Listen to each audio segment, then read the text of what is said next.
The Late Night Alternative with Iain Lee on Talk Radio. We have ways of making you talk.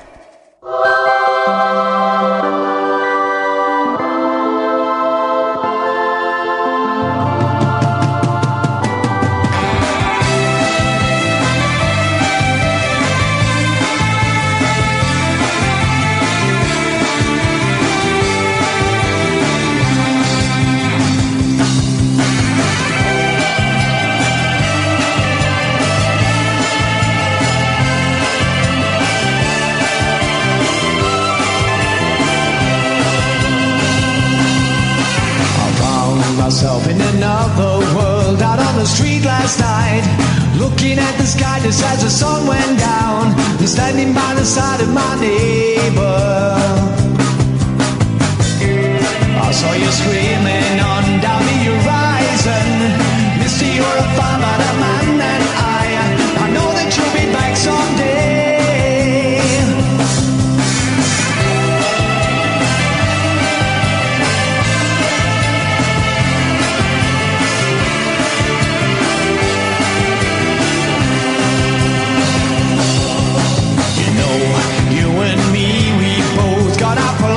Now we're pushing up to heaven with our faces now, and seeing things we've never seen. 30 years and our fences all that separates you and me, and somehow I'm a world away.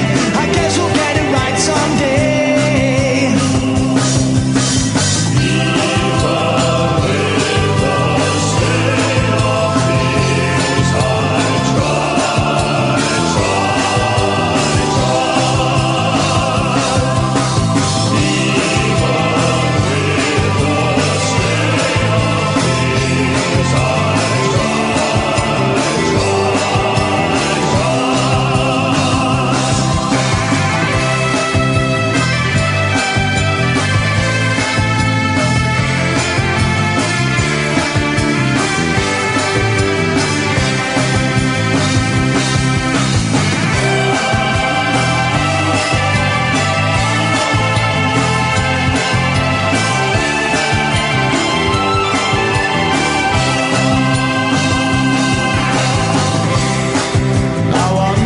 Someone in another world, waiting in a garden just like me and you, gazing at another horizon. 2,000 years, and this is life, and it's the coolest thing. Visit with my world and leave a calling card. I know that you'll be back someday.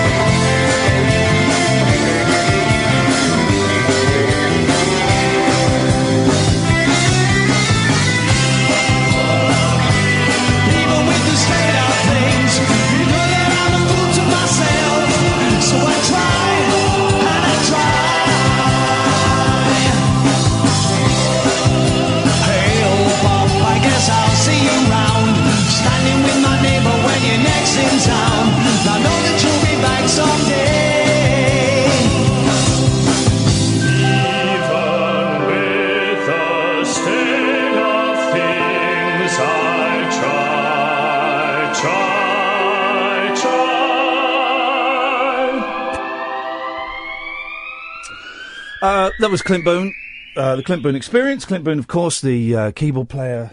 Do I sound okay to you? Because in my head, I think they fixed the headphones, but to such a degree that they may sound good to you, but they sound awful to me. But that's by the by. Start with an upbeat, fun song, because the next couple of minutes is going to be uncomfortable for me. Won't be too uncomfortable for you. It might be disappointing for you, but it's something I have to do. So I'm going to do it, and then we are going to move on, and we're going to have a fun show. We're going to have a light-hearted, we're going to have a laugh tonight. But something I have said and done recently has bothered me greatly. I have not lived up to the standards by which I judge other people and by which I would like myself to be judged. And I feel that you and I, dear listener, have a relationship based on trust, and if that trust were to be broken on either side, then that would damage the relationship. So, this is hard. What I'm trying to say is sorry. What I'm trying to say is sorry. I have not been completely honest with you about certain things that have happened recently. You will remember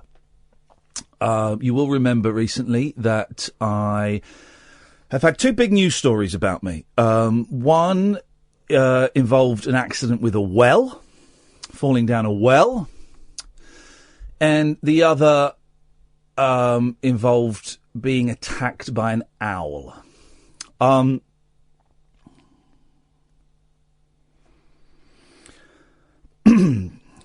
I was not attacked by an owl.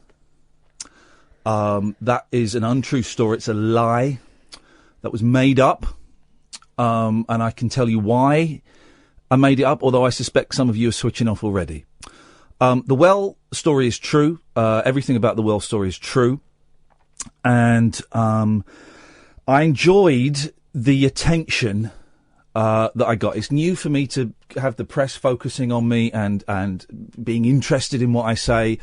And I enjoyed the press attention that I got when I talked about falling down the well. I enjoyed being in the papers. I enjoyed doing Good Morning Britain, and they had a tiny well for me. And it made me feel special, and it made me feel loved. And as you know, some of you know, my mum is in a wheelchair. And I wanted more of that attention that I probably didn't get as a little boy. And so when I did fall over and hit my head at what I later found out was a gay cruising area, I guess you'd call it. I was kneeling down to do up a shoelace come loose, and I must have just kind of fallen backwards, and I did bump my head on a tree, and I did bleed. But that doesn't make a good story, and I wondered how I can make a good story. And there was the documentary, The Staircase Out, about the murder in America, and one of the theories in that is an owl did it, a raptor. And I kind of put two and two together and came up with my own story. And I can't even look at Catherine while I'm saying this, because this is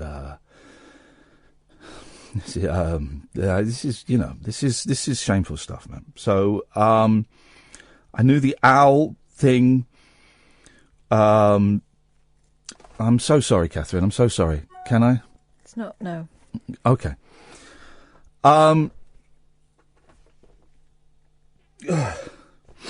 I knew the owl thing would get in the papers. I knew it would get attention, and I knew that it would create controversy. And so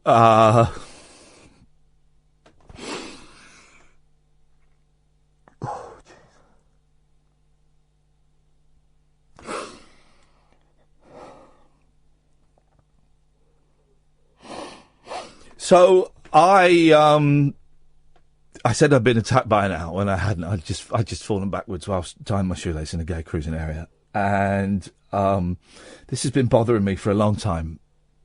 This has been really playing on my mind for a long time, that I lied to you guys, I lied to you, Catherine, and I lied to you, Sam. I'm sorry. I know that sorry doesn't cut it all the time, and if you choose to stop listening to the show, then so be it. And I was thinking, how can I make it up?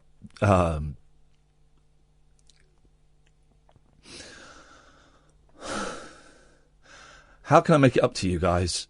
So I brought in my Bible. I brought in my Bible today, and I'm putting my hand on the Bible, And I swear to you, Catherine, and I swear to you, Sam, and I swear to everybody listening at home, I will never lie to you again as part of this radio show or in life. I will never lie. I swear on the Holy Bible, the most sacred book. And if I had a Quran, I would swear on that, the second most sacred book. I swear on this Holy Bible, I will never lie to you again, dear listener. As long as Talk Radio let me do this radio show, I will never lie again. And from now on, everything I say, I swear to God on this Bible, will be true. We actually had 20 Ofcom complaints about the owl incident, and they have been upheld. And I've never had an Ofcom. I've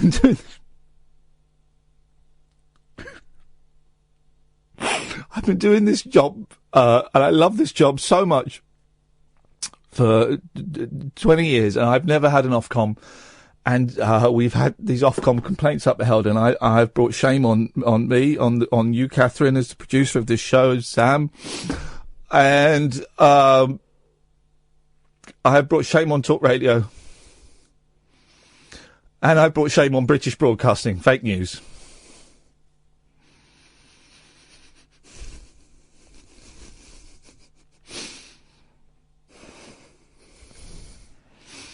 So, let me just swear again on this Bible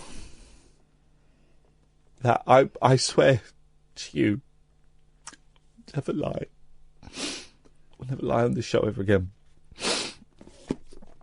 And that is done. That is that done. And we are going to have a fun show tonight. I'm going to talk to you about Shania Twain and Butterhead and Dumb Phone, and we're going to have a lot of fun. Let's go to the ads now. Thank you. Uncut after-hours conversation for the up-all-night generation. The Late Night Alternative with Iain Lee on Talk Radio. We'll get you talking.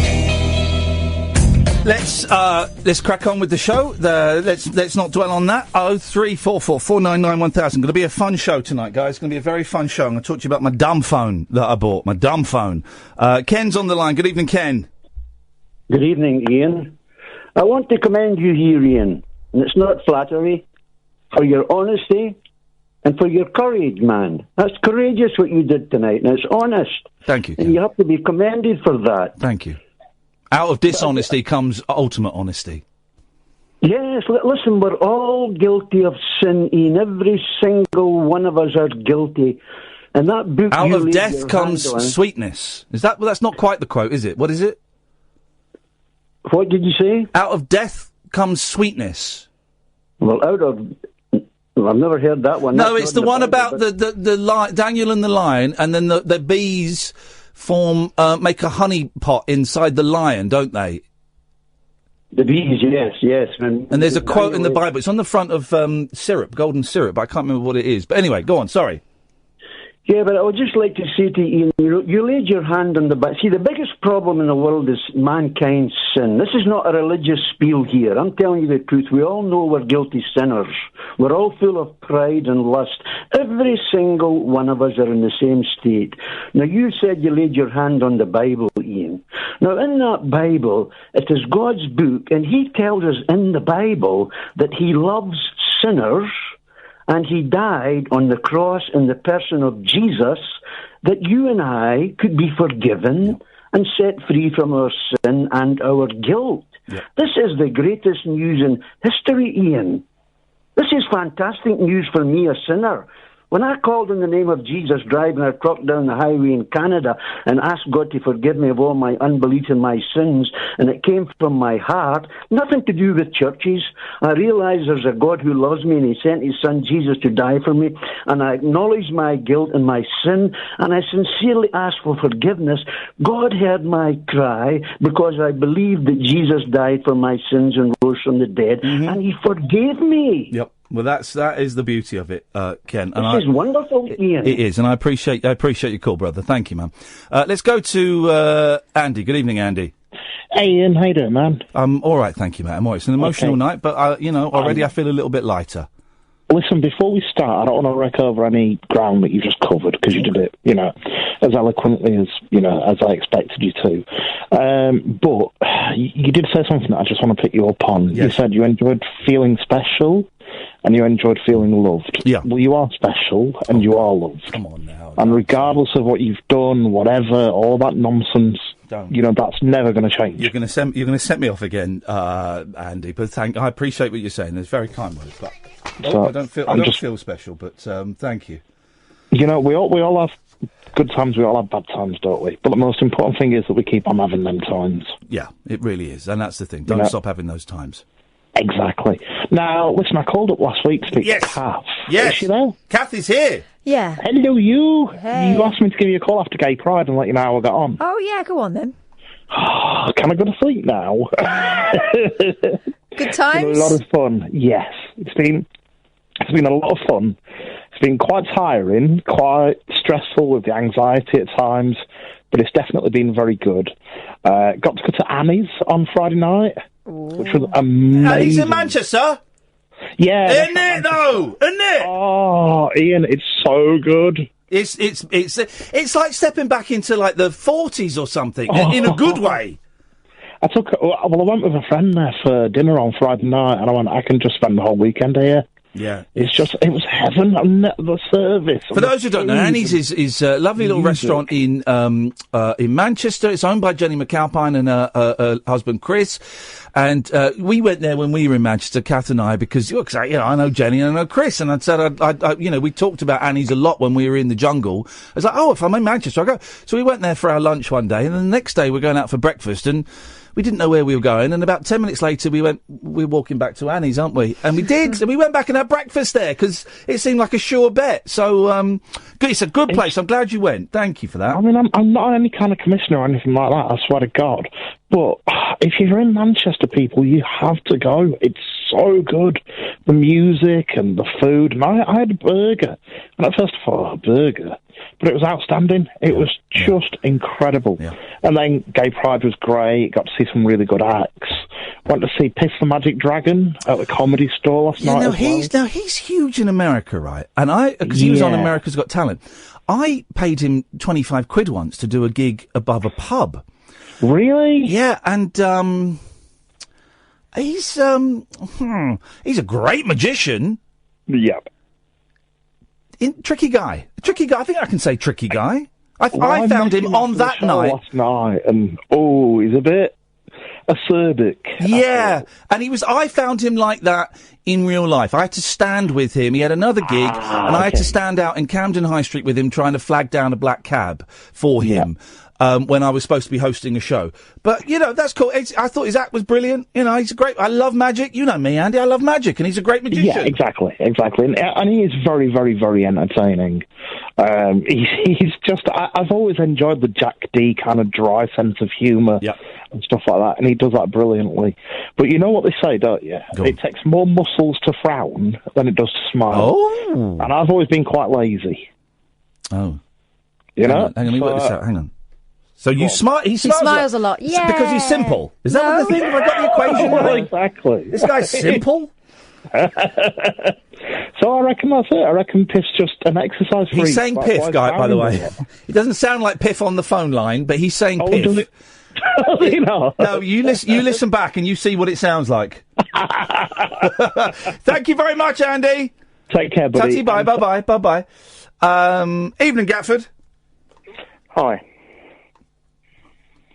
Okay, thanks for your call. So, 0344 499 1000 is the telephone number if you want to give us a call. Oh, now, I've not... I should have done a little bit of research, right? But, Toronto... I've got two stories about Toronto. One has just popped up here, right? A sex doll brothel is opening in Toronto. North America's first known sex doll brothel will open in Toronto next month, offering sexual services with 6 silicone dolls. According to the website for Aura Dolls, the company wants to bring a new way to achieve sexual needs without the many restrictions and limitations that a real partner may come with, eh? But that wasn't the story that grabbed me. Where was the story? I saw it on Twitter, and I meant to clip the page because this is a good one. Where is it? Let's try it. Let's click on the fun button. Let's click on fun. Where's the fun? No. Can't find it. Right, we're going to Google it. There is a library in Toronto that you can phone up a number and it's a book. They read a book to you down the phone. I don't know if it's a real person or if it's a recorded message. So Toronto Library, dial a story. There we go. Let's see. Here we go. Nurture a love of stories, language and imagination. Listen anytime. Available in 16 languages. These are stories for younger children, 7 and under, and for older up to 12. What's the dial code for Canada? Canada, yeah. I was going to say Canada. Canada. Yeah. +1. No, that's America, you racist. No. I've got a little +1. 416 395 5400. Let's have a little listen, see if we can. So this is the Toronto Public Library. Let's see. I'd like to have a story. You can have it in different languages: Polish, English, French, Cantonese, Urdu, Tagalog. Why is it not ringing? And if I put it there, sometimes. Korean, press 6. Okay. In Mandarin, press 7. We can't press numbers, Persian, can we? Press 8. Can Polish, you press a number? Press 9. Do you like to click it through to you? Press 1. Clicking it through to you. I'm guessing English is 1, as it should be. No, we're number 1. He's chewing gum at work. I don't really approve of that. No, but he's cool, isn't he? He's cool. He's a cool guy. That's Sam. Oh, there we go. Hang on, I did that. Otherwise, hold for a story for younger children. There we go. Or to return to the previous menu, press star. Here we go. So we're going to listen to a story from the Toronto Dial a Story Public Library. This is great. In the 70s and 80s, we used to get Dial a Hello. Disc. My name is Ken Roberts, and I'm your storyteller for today. There are many languages in the world, and they each seem to have a different name for everything. Yeah. A traditional English story, Master of All Masters, pokes fun at a man with his own imaginary language. It seems there was a young woman who needed a job. She went to town and was interviewed by an elderly man with a habit of peering over at her from the top of his glasses, like he was always judging her every comment and movement. The gentleman did hire the young woman, though, to come and work at his house, and when she arrived, he greeted her at the door by saying, "If you're going to work for me, miss, you must learn that everything in my house has its own name." Ooh. Let's start your lesson. What would you call me? The young woman hesitated for a moment and then said, "Why, Master or Mister, sir." She saw the elderly gentleman peer at her from over the top of his glasses and added quite rapidly, "Or whatever you please, sir." "You must call me Master of All Masters," said the old Kinky man, devil. sucking Is this for in kids? his rather large stomach. "And what would you call Fat this?" shaming, okay. he asked, pointing to the Not cat. so cool. The young woman wanted the job very much. Say pussy. "Kitty? Or cat?" she asked hopefully. She glanced up at the gentleman. He was peering at her again. He sighed and said, "No, you must call her White-Faced Semony." It's getting a little bit racial now. Semony, thought the young woman to herself as she smiled at the gentleman. "This man is nuts." Ooh, now we're "And mocking what mental did you call health. this?" asked the man, pointing at the fire. "Whatever you please, sir," said the woman. "Ah, good, good. This you must call hot cockalorum. Do you have that?" Cockalorum? Wow. Yes, said the woman. Fire is not fire, it is hot cockalorum. Hot Just cockalorum? so. "And this," he asked, pointing at his pants. That was my nickname at school. "They are pants." It wasn't. said the woman. Pants. No, they are squibs and cracks. They are cracks. I was going to say fanny sticks. Is, thought the young woman, as she was led out of the living room and into the rest of the house. And this? Asked the old man, dipping his hands into a bowl of water. Okay. Silly me, said the girl, hoping the old man would unzipping his catch fly. the sarcasm in her voice. I'd call it water. Water. The gentleman laughed. No. It is called Pondalorum. And this, he said, pointing to his bed, it's a bed. Not at all. It is my barnacle. And this, come and sit on my barnacle, waving his hands around to indicate the entire house. Oh. It is a house, but I will call it whatever you wish, master of all masters. It is called High Topper Mountain. For the rest of the day, the old man led the young woman throughout High Topper Mountain, telling her of his special names for objects and things. He then showed her to her own turfle, and she hopped into her own barnacle to get some Fijo. In the middle of the night, I was going to play this for a minute, but I want to know what happened. And shouted out, Master of all masters, hop out of your barnacle and slip on your squibs and crackers. White-faced Simony got a spark of hot cockalorum on its tail, and unless we throw some pondalorum on High Topper Mountain, it will all be hot cockalorum. I hope he understood her, and I hope you did too. If you enjoyed this story, go down to your local public library and hear some more. Remember to hang up your phone so others can listen as well. Thank you. Thank you for listening to a story. What did we... Right. Hot cockalorum. I can't help but feel let down by the... yeah, what happened next? Story there. Well, I tell you what, I didn't like the story. I didn't like the way the guy read it. But I'm guessing that's for people that don't have books. Not everyone has books. You've got books. I've got books. I've got a few, yeah. Loads. Not everyone's got books. I wonder... I haven't got that book for a reason. Hot Cockalorum, which is by coincidence, is the title of my autobiography that's coming out in September. Hot Cockalorum. I don't know quite what to make of that. It started off as a heartwarming story and then turned into a paedophilic fantasy. Well, I don't know why she didn't just leave. He was clearly why was she staying there the night? 0344 499 1000. It's going to be one of them shows. This is the Late Night Alternative, weeknights from 10 with Iain and Kath on Talk Radio. The radio show for people who know the best part of the day is the night. The Late Night Alternative with Iain Lee on Talk Radio. We'll get you talking. 0344 499 1000 is the telephone number. So, yeah, we used to have things in the 70s, dial-a-disc, where 5 pence, for 5 pence. What was the number for dial-a-disc? 192 was direct for inquiries. It wasn't 101. It was 3 numbers. And you'd go and you'd listen to a pop record played down the phone at very low quality as well. It was very low quality. And you'd go and listen to it.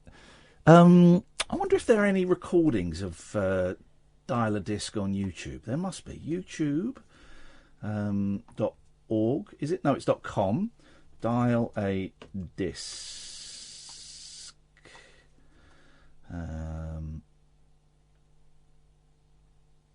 160. I don't know. Let's go to Gatford. Good evening, Gatford. I've killed 37 owls. Okay. Let's go to Kasif. Hello, Iain. Hello, Kasif. Are you in the same room as your telephone, please? Yes, I am, Iain. Is your mouse near the telephone, please, Kasif?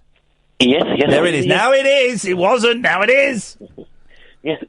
I made a song yesterday because you become a farmer, you see. Oh, yeah. Let's hear your song. I'd love to hear it. Old Iain Lee had a farm, E-I-E-I-O. Okay. And on that farm he had some wells, E-I-E-I-O. With Iain tipping in one here and tipping in one there. Here, tip, there, tip, everywhere, tip. Old Iain Lee had a farm, well, E-I-E-I-O. You're the only... And next to that farm there was a strawberry farmer, E-I-E-I-O. With Iain stealing strawberries here and stealing strawberries there. Here, steal there, steal everywhere, stealing. Old Ian Lee had a farm, E-I-E-I-O, and moved in next door was a stalker, E-I-E-I-O, with a good evening here and a good evening there. Yeah, good evening there, good evening everywhere, good evening. Old Ian Lee had a farm, E-I-E-I-O. Okay, now you're the only person, Kasif, in Britain who doesn't know the tune to Old MacDonald. Shall I sing it to you so you know the tune? It goes like this. Old Kasif had a face, E-I-E-I-O, and on that face he had my fist, E-I-E-I-O, with a smack smack here and a punch punch there, here a punch, there a smack, everywhere a slap slap. Old Kasif had a face, E-I-E-I-O. Ian, yesterday there was another line, the first line to it, Old Ian Lee had a farm, E-I-E-I-O, which had some owls, E-I-E-I-O. Go away. I think my version was better. How can you not know the tune to Old MacDonald? Also, how can you make owl into owls? He added like 3 syllables. Owls. Let's go to... Hello? Hello, John? Hello? Yes, can you hear me? Just about. It sounds like you're calling from the future. I'm calling from the United States. I'm sorry to hear that. I'm sorry to just about hear that. What can we do for you, John? Yes, I'm calling to talk about my newly published book called The King of Poetry from the Ancient Shores of Ireland. It came out in August of 2017. It was published by a company called Page Publishing out of Staten Island, New York. So it's quite an old book then? Yeah, it's on BarnesandNoble.com, Google.com. It's on AppleITunes.com. Hang on, let me go. Is it on Amazon? Hello? Yes. What's the book called? It's called The King of Poetry from the Ancient Shores of Ireland by Sir John O'Green II. It's quite a wide book. The King of Poetry by... From the Ancient Shores of Ireland. Okay. Don't forget that bit. Yes, ma'am. Okay, it's by Sir John L. Green II. That's you, is it? Yes, sir, that's me. This book was written in remembrance of the author's long-time teacher and best friend, who was a commercial fisherman and a practicing shaman in scrying, numerology, the Ogham alphabet, divination, philosophy, ancient wisdom, herbalism, and bullshine. Yes, sir. All right. Okay. How many of these have you sold? Because I've. Okay. How many of these have you sold? Because I've just seen something here. And I haven't checked my quarterly yet. It actually just came out in August of 2017. That's a year ago. Yes, sir. Yeah. Well, they told me that sometimes it takes about 2 to 4 years for it to become popular by supply and demand. J.K. Rowling actually had to wait that long for the Harry Potter. So you get quarterly updates. So you should have had at least 3 updates, maybe even 4. Thanks for showing me the fingers there, Kath, in case I couldn't work it out. I'm trying to be helpful. But the publisher said that when they make over a certain amount of money, they actually cut me a check if they don't. Because you're selling it for £7.95, and it's only got 28 pages. Right, it's actually 32 pages. It's a cross between Lord of the Rings, Harry Potter, the Holy Bible, and my own true life story encrypted. It's got history, mystery, politics, war, love, peace, ancient wisdom. Are there pictures, finger spaces? Pardon me? Pictures, finger spaces? Yeah, it's a combination. It's a combination of politics, war, love, peace. Okay. Well, here's the thing. Here's the because I'm a cool guy. I just ordered a copy of it. Right. I can't wait. I just ordered it, but here's the annoying thing. I ordered it on Kindle. I haven't got a Kindle, and I meant to order the book. Can I how do I return this guy's book that so far has only sold one copy? Can't you read it online? Yeah, maybe we can. You can buy it online. You can buy it on Kindle.com or. Yeah, no, I've bought it. I bought it for a Kindle, but I don't have a Kindle. Read now. Okay. Here we go. Read now. I'm good. Would you mind if I read some of it now? If you want to. Okay. So hang on a minute. Let's get some Irish music in the background. And why don't you set the scene before I start reading it? Pardon me? Set the scene. Why don't you set the scene? Tell him what the book's about for me. Okay. It's about apprenticeship. It's about a young man who went through a lot of many problems with his family and his life. Yep. One day he was walking through the woods of Belfast, and he came across an old man doing a ritual, and he didn't know who he was, and he heard. Well, shall I start reading? Shall I start reading, John? I've literally just bought it. Shall I start reading? Go right ahead. Once upon a time in Ireland's ancient past, there was the king and queen of the tree folk of the ancient children of the Tuatha De Danann. They had a child by the name of Sir John L. II, who became the prince of his home township and the heir to the throne. This prophecy of Ireland was written in the ancient scrolls of time, which were handed down to the high priest and the most ancient secret order since the beginning of time, for prophecy to be fulfilled and for God's will to be done in the Father, the Holy Spirit, and the Son. In the year of our Lord, Niacin 14th CE, 14th century, at the same time the great Messiah of Israel, the King of the Jews, and the only begotten Son of the Almighty God was born. Another son was born in Ireland during the Roman occupation of a third of Europe. He was destined to be the greatest poet on the earth. He grew up as a child in perilous times, when life had no value and death had its price to any bounty hunter who found the people of the Tuatha De Danann, who were to be brought back and tried, dead or alive, for using magic to change the events of the orders given out by the evil magistrate, who temporarily controlled all of Ireland through the King and Queen of Dublin, when Ireland was at war with England. The child grew into a man, trying to put what happened to him as a child behind him. Realizing at the time he was different than other children in his home neighbourhood, the schools he studied in and out of, and of his whole family, but he could not figure out what. So he studied every book of every subject there was. John talked to many philosophers, sociological counsellors, and professors of the great universities, and still could not figure out what was different.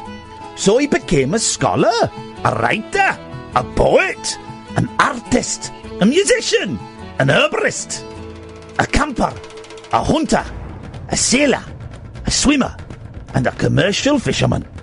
John still could not figure out what made him different from other humans. And I think we'll end it there, because I don't want to give away the whole story. John, I hope that reading was okay for you. Oh, it was perfect. It was perfect. How old are you, John? I'm 50. Oh, you're 50? So that's not your mum with you, it's your missus. I'm a half a century old. Half a century? Mate, I'm only 5 years behind you, brother. Why? Okay. Right, two questions. First question is, why did you write it?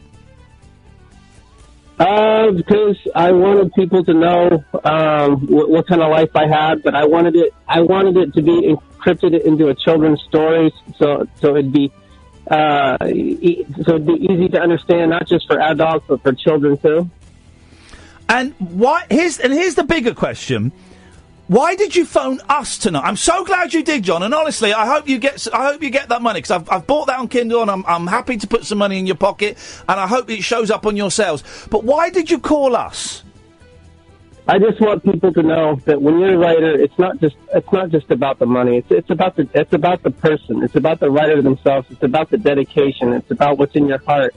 It's about the talent. It's about who you are as a person. When you're writing a book, no matter what you write about or who you write about, you're basically writing about yourself, whether you do it directly or indirectly or not. And that's why I'm calling today, because my book is actually new to the market. It's only been out for about a year, but The publisher told me that they were only doing half of the advertising, that I had to do the other half. They didn't tell me how I was or wasn't supposed to. So like Frank Sinatra, I kind of did it my way. Oh, man. And I now have a thank you letter from the why did you call a UK radio station? Are you just like looking online for places? Because I wanted everybody in England to know about my book. Bless you, man. Well, John, listen, you've called. I don't know if any of my listeners will buy it, but go on, man. It's £7. Go and chuck a few quid into this bloke's hat. I've bought it, John, and you're very welcome to give us a call anytime you want, mate. I really appreciate the call. Okay. Thank you, John. You. Take care, fella. We'll speak again. Thank you. All right. Thank you. Cheerio. Bye-bye. Cheerio indeed. It's John from Clearwater, Florida. He just sold a book. That was a phone call worth making for him, wasn't it? We haven't done that break, have we? We'll do the break in a second. Well, also, I think that's going to be... Can we clip me reading that? Because that's going to be my show reel. I'm going to send that to Hollyoaks and say, you sure you don't want to give me that job as the horny teacher? I can do accents. I can do accents and emotion. And that was I swear to God, I swear to you, I had not read that before. I was sight reading that. I was sight reading it. And if that's what I can do with a sight reading, imagine if I had a couple of days prep. Gosh. Thank you for that, John. I wonder if there's... For Christmas special, if we could turn that into a radio play. Let's talk about it now. The Late Night Alternative with Iain Lee on Talk Radio. I'm just reminded, before I went away, the Kinks released a new... I say a new song. It's a 50-year-old song. I think it was from the Village Green Preservation album, which is a great album. And so they discovered this lost song. Like Noel Gallagher's discovered an album in the back of his sock drawer. You know that's him being mank, don't you? Yeah. Saying that. Yeah. But everyone's written it down. Oh, in your sock drawer, was it? Oh, that's right. Whereas Liam Gallagher's found a new way to store his hand. But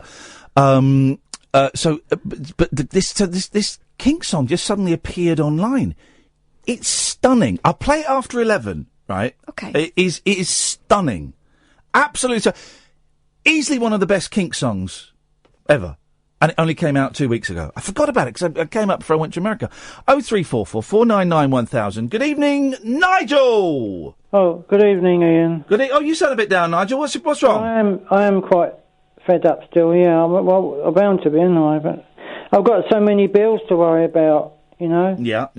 And I haven't got enough money to pay them at the moment until the lady comes to sort, you know, the one who's helping me. So what bills you got? Council tax? No, they haven't told me how much rent I've got to pay yet because they're still discussing it. I thought the rent had been sorted out, but obviously not. No, it hasn't. No, the lady's getting back to me over that, so that's a worry on itself. I don't know what's going on. And basically I haven't really got enough money to go around because they stopped Mum's money when she died. Well, yeah. I'm £200 short. £200 short for what? Well, to pay the bills, because I can't, instead of paying £20 on each card for me, gas and electric, I can only pay like £5 or £10 because otherwise I won't have any money left. Do you understand what I mean? I do understand. Here it begins. Her money combined with mine paid for the bills easier. Right. Okay, well, here's the thing. There will be, because there's one of you, there'll be slightly less electricity and slightly less gas. It won't halve. Well, I'm using the telly quite a lot and the heating. Well, the heating? Well, the heating I've got on because I get cold. I get quite shivery when I've been sweating, you know. So well, one practical suggestion is put a couple of jumpers on and turn the heating off if you can, or turn it down by a couple of degrees. I need to dry clothes on the heating because I'm washing clothes. No, put on the heating. Listen, this is a serious bit of advice. If money is a real problem and meeting the gas and electricity bills is a struggle, you don't want to be drying clothes on the heating because that will cost a fortune. Well, it's not for long. It's only half an hour. Mate, that will cost you a fortune. Yeah, but I have the heating on when I'm in bed in the morning. That will cost you. Well, listen. I'm not telling you what to do. No, I'm just telling you, as someone who has, Nigel. Yes. As someone who has, and I'm doing all right at the moment, but as someone who has struggled in the past with money, drying clothes on the heating is really expensive and it's a luxury. Yeah, I don't always do it. It's just I'm not telling you off. Habit, really. Yeah. I'm not telling you off. I'm just saying if you're worried about. I've got a lot to tell you actually. Okay. Well, you tell me and I'll just listen then. Yeah, I moved my drum kit, which I was going to take Friday. I'm doing Friday. If anyone, it's still on at 7:30 at the Village Hall in Yalding. The Yalding Village Hall, 7:30 on Friday. How long are you going to do? It's just for an hour. I might be singing for an hour. I might not bother with the drumming, so I might just be singing for an hour. But it's still okay. It's a tribute to your mum. Well, that is a great. Tribute to my mum. And so I saw the lady today, and I told her I want to do it on Friday, and she said yes. So that I've just got to turn up. Yeah. Just turn up. And I'll be doing it after my cycling, so I won't be able to have a rest, because I don't get home till 6, and so it gives me a bit of time to have a cup of tea and then go around there. Okay. And so if anyone wants to come along... One man on Facebook has already offered to come on Facebook. What about his dog? I don't know where he lives. We'll bring in the dog. I don't know where he lives. Anyway. So who... One man and his dog. So who is it? Is it a social worker that's helping you out, work out the bills and the rent and things? Yeah, it's care worker? Sort of, yeah, a care person that used to come and see my mum. What happens? Can I ask you a question? What happens if you haven't got the money to pay the rent and all the bills? What would you do then? She's going to work it out, but maybe I'll get more benefit because from, for being under the doctor with my tablets and things, So. They don't always give... They don't tend to give any more benefit. I would imagine. Do you see this care worker quite a lot before your mum died? Yes. So she would have helped you get those benefits you've got already, would she?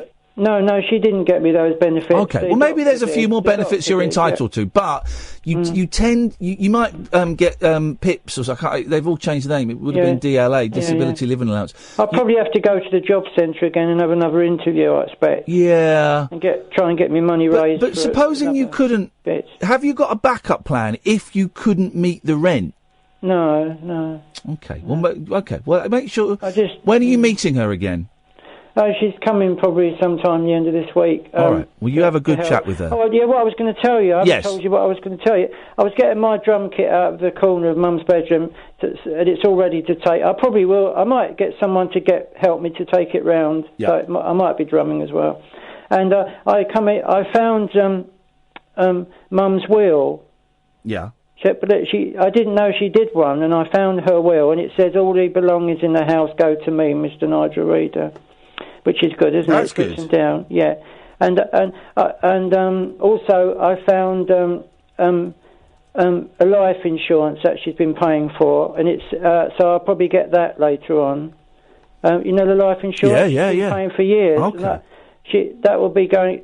So the lady that's coming here is going to have a look at the documents and see whether we can get some money. Okay. Well, I know a lot of people are wishing you a lot of luck, Nigel. Yeah, and it says on the document 1,400 at the end of the page, so that may be what I'm going to get. Okay. Well. Well, she's been paying life insurance. I must get something back, surely. Not you would think, but not always. They take some time. These things. They take some time, and I know that getting hold of money that is entitled to someone isn't as easy as it sounds. No. Sometimes. But it's all ticked off. There's lots of pages where she's ticked all the things off, all the boxes. So she's done that. Well, Nigel, listen, are you going to sing tonight? Because we've only got 3 minutes left. I'll sing you a tribute. I was going to do I Miss You again. All right, do that. We've got 3 minutes, so you take it away, fella. Here we go, then. Here we go. Thanks.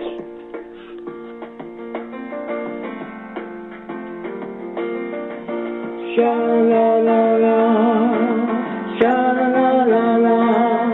They used to call me your dreamer.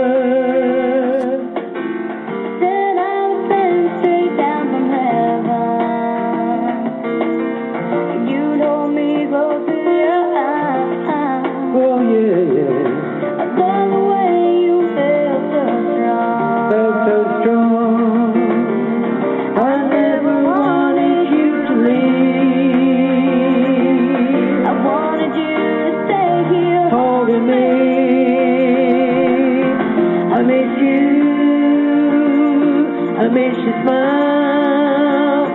I miss shed a tear every once in a while. And even though it's different now, you're still here somehow. Now I won't let you go. I need you to know I miss you. Sha-la-la, I miss you.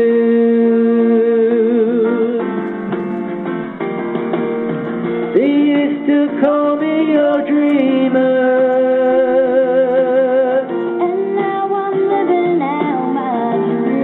Living out my dream. Now I wish you could see everything that's happening for me. I'm thinking back on the past. True down the line back too fast. I miss you. I miss your smile. I may shed a tear every once in a while, and even though it's different now, you're still here somehow.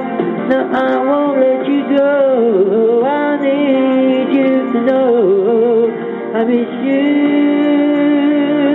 Sha-la-la, I miss you. Oh yeah, yeah, yeah, yeah.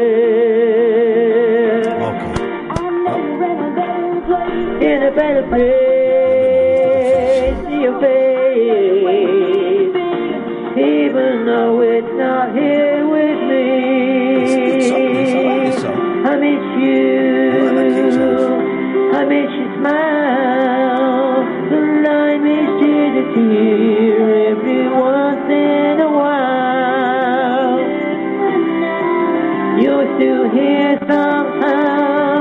Now I won't let you go. I need you to know I miss you. Sha-la-la, I miss you. And I miss you to hear every once in a while. You're still here somehow. Now I won't let you go. I need you to know I miss you. Sha-la-la, I miss you. Oh yeah, yeah, yeah, yeah. There we go. Well done, Nigel. Your mum will be proud. We've got to go to the news, fella. You have a good night. Thank you very much. Take care, fella. Tutty bye. This is the Late Night Alternative on Talk Radio. The Late Night Alternative with Iain Lee on Talk Radio. We have ways of making you talk.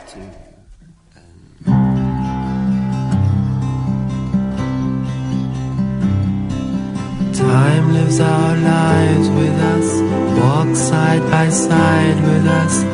Time is so far from us, but time is among us. Time is ahead of us, above and below us, is standing beside us and looking down on us.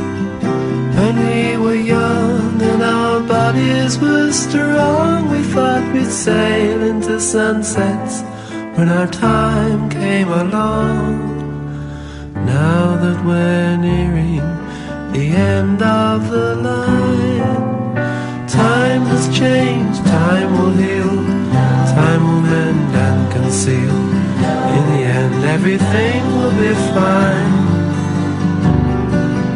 And if we concentrate, time will heal all the hate, all in good time. We go on drifting on, dreaming dreams, telling lies, generally wasting our time. Suddenly it's too late, time has come and can't wait, there's no more time.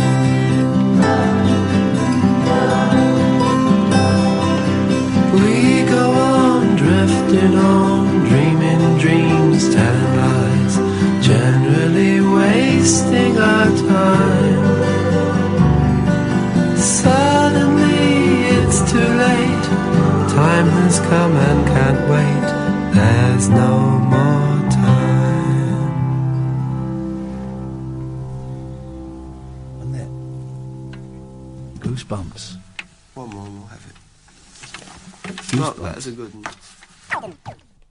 50 years. He was 24. I just checked. He was 24 when he wrote that. And it's an old mate. If he'd written that now, you go, yeah, that sounds about right. Yeah, world weary. Isn't it? It's great. It only just came out 2 weeks ago. It did it 50 years ago. How did that? And the Kinks, I'm going to be honest, I love the Kinks. They've released a lot of crap, right? How did they sit on that one? How does that get lost in the sock drawer? It's beautiful. Absolutely beautiful. It's on YouTube. Makes you wonder what else they've got. Yeah, it does. Kinks' Time Song, it's a stunner, and it kind of snuck out a few weeks ago, and it's an absolute joy. Good evening, dear listener. I've just posted a statement on Twitter about what we talked about in the first hour. Be really grateful if you could retweet it. Maybe if you know people in the newspapers, if you could retweet it to read it, and if you want to print it or laminate it. And no, I'm just saying, I've just tweeted it. Do you think you should? It's fine. 0344 499 1000. I tell you what, Shania Twain's 53 today. That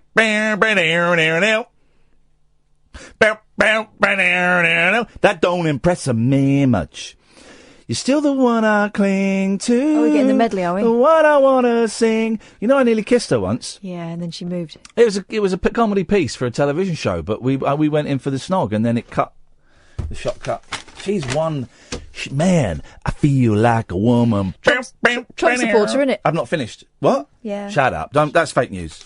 I'm going to No, she's not. I'm pretty sure she is. No, she's not. She then came out and said that statement was taken out of context. And Fake news. She was not a Trump supporter, but she just thinks people should vote for whom they wish to vote for. And I agree with that. Shania Twain apologises for saying she would have voted for Trump. Yeah, it's an accident we can all make. She's Canadian, so she can't even vote. Yeah. So, because they don't have democracy in Canada. On Twitter on Sunday, this is ages ago, she said the question caught her off guard and she regrets her answer. I'm passionately against discrimination of any kind and hope it's clear from the choices I've made and the people I stand with that I do not hold any common moral beliefs with the current president. Yeah, someone's had a word. She's put her red hat away. A pair of man's shirt and a see-through skirt, that don't impress me much. So you're Brad Pitt? Who gives a stuff? I'm Shania Twain.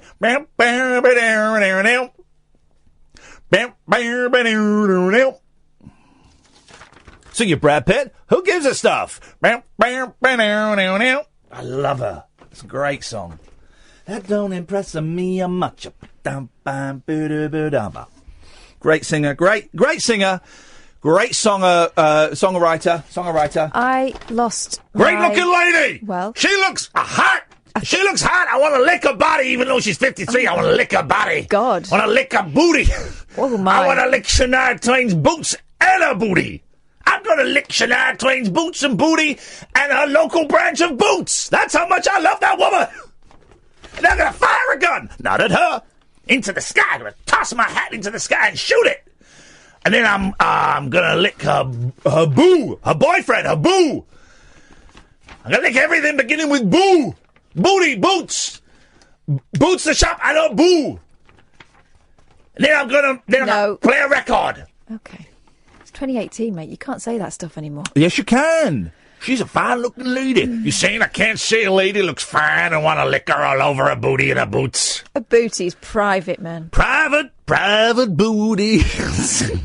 It's the title of my autobiography coming out in September. Available via download, Kindle and down, all good Kindle shops. God. Hey, I told you about that dating site, didn't I? Oh, yeah, go Just on. for bearded men. Oh, yeah, what's his? Grizzlers? Bristler. Not Grizzler. I'm thinking of Growlers.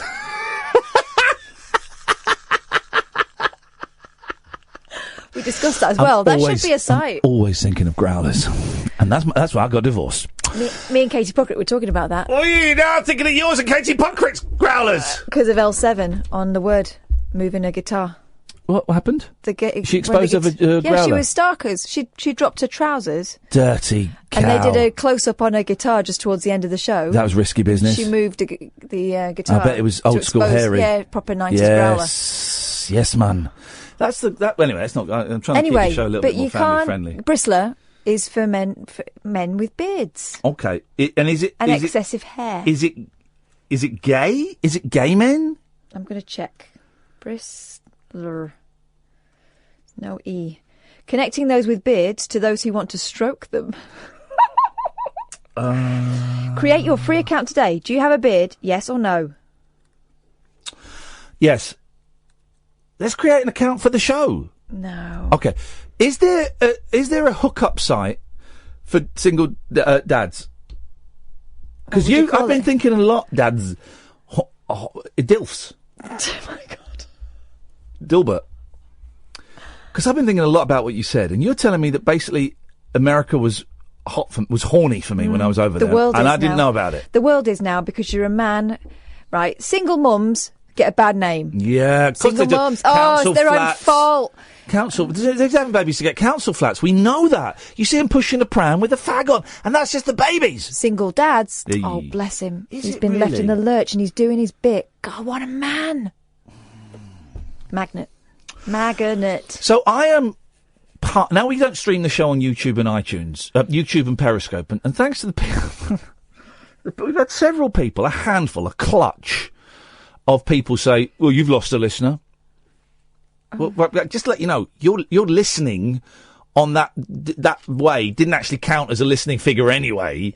So some guy sent me this really stroppy message. Well, I used YouTube to get a reminder that your show was on, and I can't listen any other day, so you've lost a listener. Well, hang on a minute. First of all, the decision came from above me. Secondly, what am I supposed to do with that informazione? And I don't want to, flag up something that may not happen, but we're looking at other ways, right? It's not. There are the bosses, the powers that be, are looking at other ways of there being a live visual representation of the show. Okay, so just maybe 6 months off, maybe a year off. The move to the next place has been put back. I was told today by Danny Kelly. Let me just put my surprise face on. Oh, I can't find it. It's been put back. We were supposed to move in there 2.5 years ago. And it's, next 3 months. It's been put back. And Danny Kelly tonight. It's been put back. Of course it has. It was supposed to be before Christmas. No, we're not. But so, don't raise your hopes. But I'm going to be honest. Because we used to have, for those who don't know, my phone would be set up to the left of me here on a tripod, and it would film us. Last night was the first show I did without the thing. Because the powers that be said we don't actually want it done in that way. But we're not against the idea forever, okay? And just for everyone's information, that's everyone that works here. Yeah. And on the other stations. Virgin, TalkSport, everybody, right? So, okay. But it's still primarily my fault. It's because I slagged off a mobile DJ. It's not. But I found last night's show without the camera. Mm-hmm. I found it so much easier. I was like, oh yeah, this is what it used to be like. Yeah, no when pressure. we concentrated on who we were talking to, whether that was at home or on the phone. Yeah. So I wasn't looking at the YouTube comments, which is fine. But also I wasn't breaking up fights. And I wasn't during the breaks in the news. I could talk to Kath freely about what we might do next, what little bits of theatre we might do next, without thinking, are we going to give anything away? It just felt more relaxed. So actually, I don't think it's the greatest idea in marketing, but as a performer, as a presenter, I actually found last night's show a heck of a lot easier to do. I'm finding tonight's show a heck of a lot easier to do. And everybody who's like, well, you've lost a listener. Do you know what? You ain't the kind of listeners we want. Really, if you're going to switch off because you can't watch a radio show, well, then bye. Go and watch Taskmaster on Dave. Tell you what's good, though, 4 in a bed. You might like that. It's probably on demand. Or you can watch Day 5, which is now on Pick. It's on Pick. We had them on the other day when you were away. Oh, good. We had great guests. And I believe that... Hey, so Wayne Kramer is definitely happening. Kick out the jams, brothers and sisters! Getting sent the book. And then he's coming on next week, which is great news. So I've become... Oh, let's do the ads.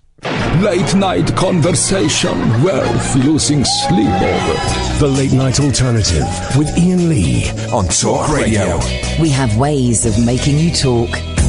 I'm not allowed to talk about it, but I will a little bit. No, what? So, today I did a speed awareness course.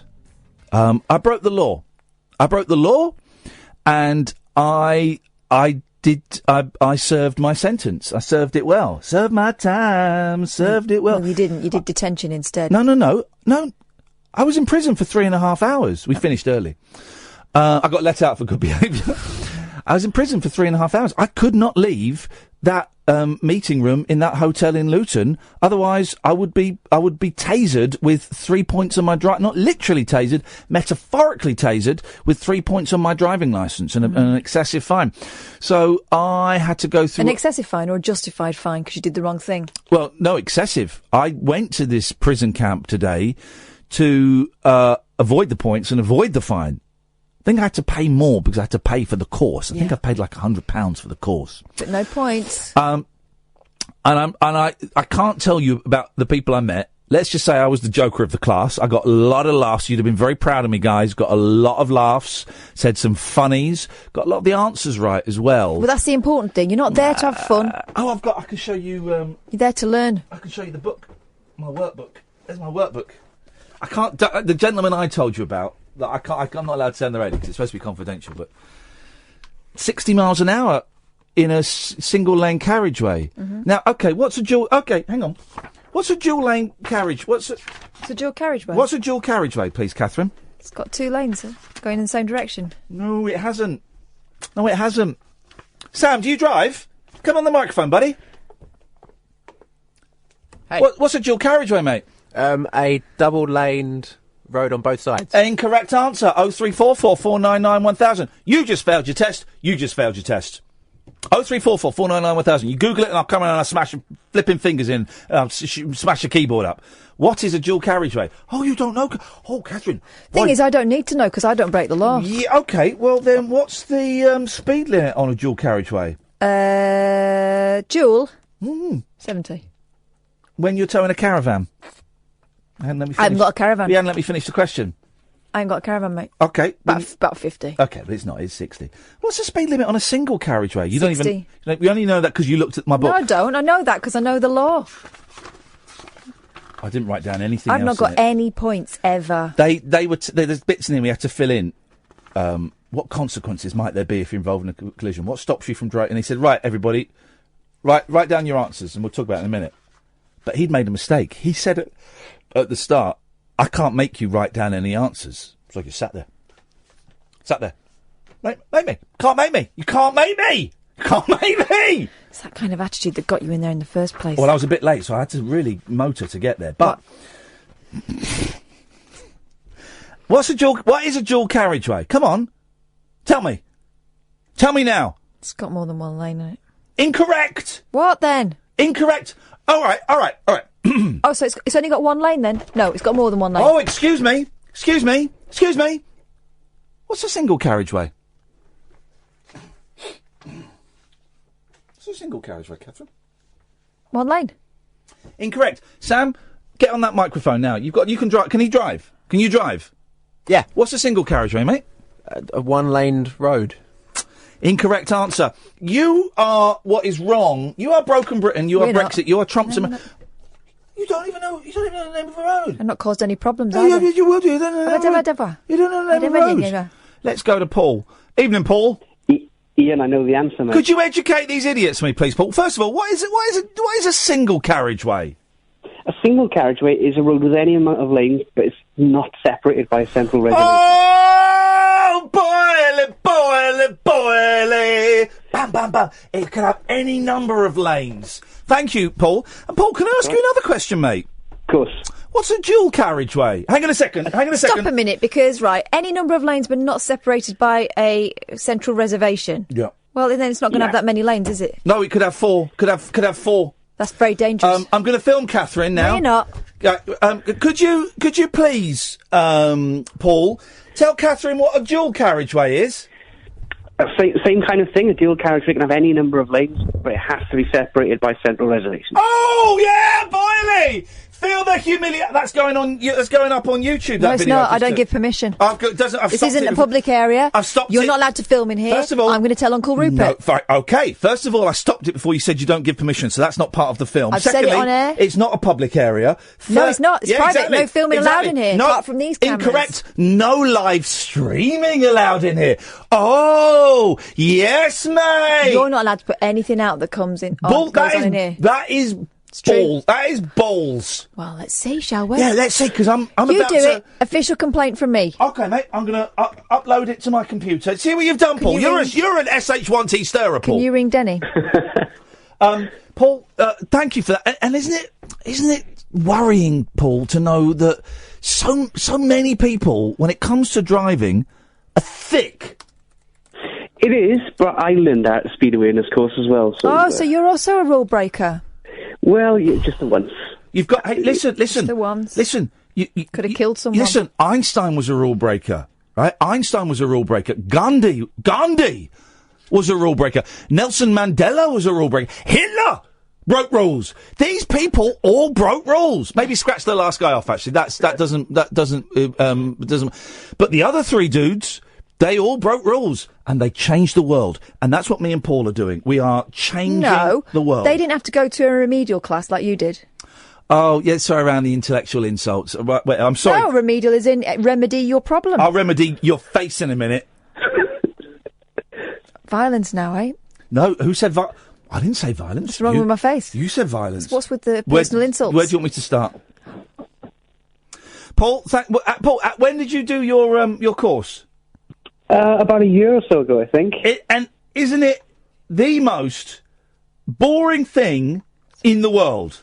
Honest to God, it's like 4 hours of being told off. Tell you what's more boring, being told about it afterwards by someone who's gone, and I've not had to. It is like 4 hours of being told off. I tell you the one interesting thing I learned. Did you learn about horse chestnut trees? No. Right. Catherine. I'm not playing. This is just a question from a mate to a mate, a man to a woman. You better ask someone else then.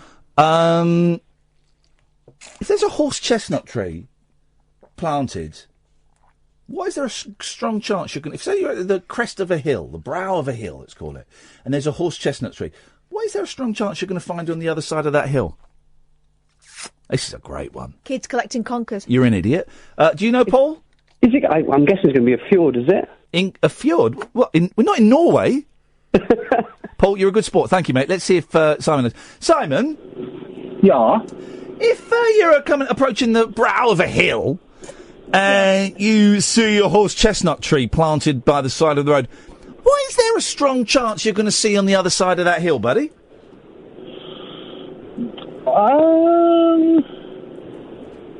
No, don't know. Well, here's a question. You can work this out, guys. I'm going to help you a bit. What are horse chestnut trees for? Conkers. Okay, for conkers. They also serve a practical purpose. Horse chestnut. This is a great one. You wouldn't find horses the other side. Well, not in the last couple of centuries, but horse chestnut trees were planted to offer shelter for horses. So, where are they going to shelter horses? That's right, a pub. You're likely to, if you see a horse chestnut tree at the side of the road, there's going to be a pub nearby. Suddenly, because I broke the law, 36 and a 30, because I broke the law, right, now I know more stuff than you, because I've been rehabilitated, and it's interesting stuff. It's very interesting stuff. Am I still on? Unfortunately, Simon, yes, because both of my hands are pointing at my chest in a very self-important fashion, which means it's difficult for me to cut you off. Okay, well, I've done 5 of these courses now. So they're working then? No. That means because you can only do one every 3 years. Yeah, well, 2 of them were in different districts. Yeah. They were. No, that's breaking the law. You can only do a course within 3 years. I know someone who's been doing that as well. The last one, I couldn't face the last one, so I opted for the points instead. But the thing, my issue with them is that, you know, they put all the emphasis on the difference in 5 miles an hour, the difference in speed. Yeah. It doesn't work. Sorry? Because they don't... What they say is that, what they say is if you stop at 30 you'll get to a certain point and you put the brakes on at 30, you'll get to a certain point and be zero. If you're going at 32 and you put your brakes on at the same point, you'll when you hit that point where you stopped before, you'll be going at 11 miles an hour. And if you stop at 30, if you go in at 35 and you hit the brakes at the same point, at the point you originally stopped, you'll be going 18 miles an hour. You're now telling me that's bullshine? Yeah, because if I'm driving a Robin Reliant, then that might work. If I'm driving a double-decker bus or an articulated lorry... No, now you're being a dick, and I would have called you up in that, because they're saying that's an average, and that it doesn't factor in reaction time, and also that the juggernauts these days have got amazing brakes on. So that doesn't count. What you're saying doesn't count. You're just like a troublemaker. Weight is what I'm saying. They don't factor in weight into the equation. But they made that clear. No, they didn't make it. You're being obtuse. Well, you're being obtuse, and you need to go and do another one, Simon. Let's go to Robert. Good evening, Robert. Been some show tonight, huh? Ornithology, Robert. Oh, it's Rob Burnett.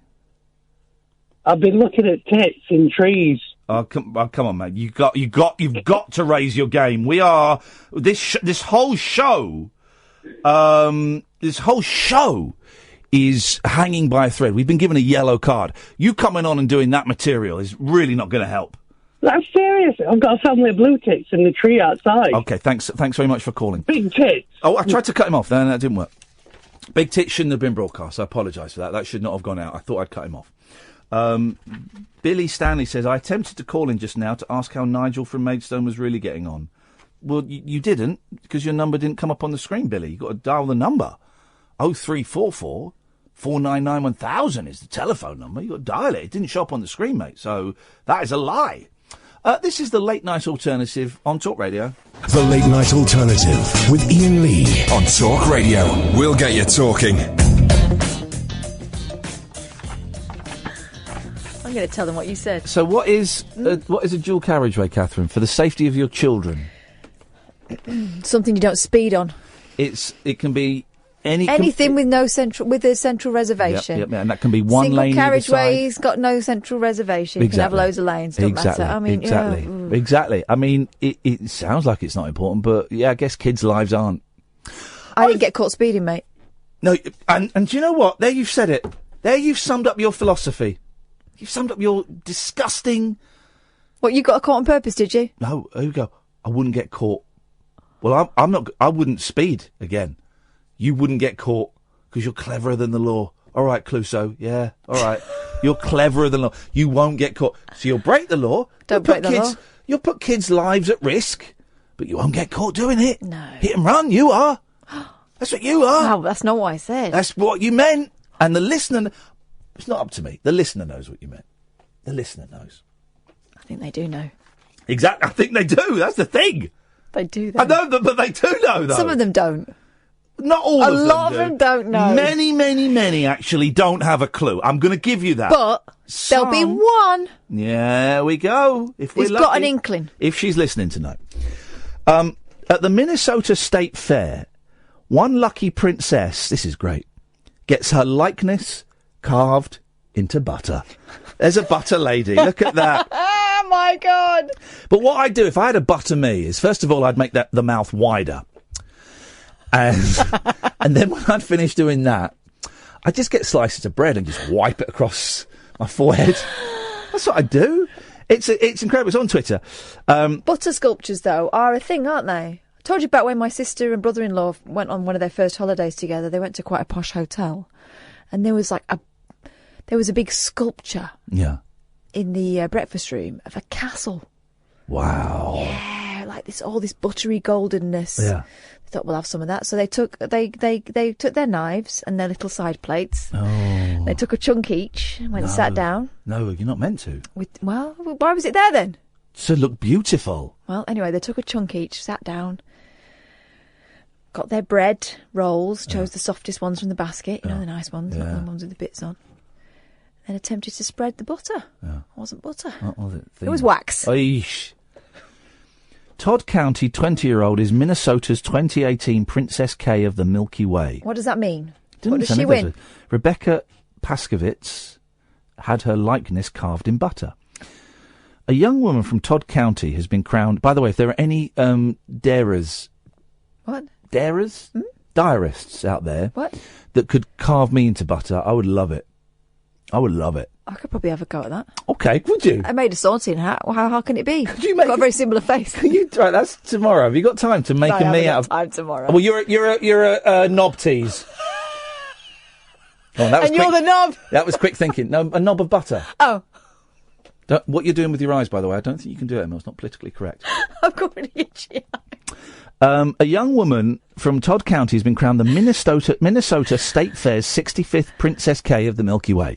I'm Princess K. Rebecca Paskovitz, a 20-year-old college student from Browerville, was crowned Wednesday night. She'll serve 20. Bit old for that, isn't she? She'll serve as the official goodwill ambassador for nearly 3,000 Minnesota dairy farm families. She's also had her... What's a dairy farm? I don't know. I think this is her speaking. Hang on.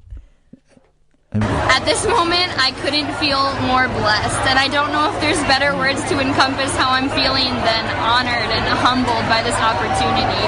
I love each of the girls I was able to be with this week, and more than that, I love the dairy farmers of Minnesota, as they've given me a place to not only call home, but represent this year as a representative of Minnesota. Okay. Isn't it old-fashioned, though? It's great. 12 county dairy princesses competed for the Princess K title.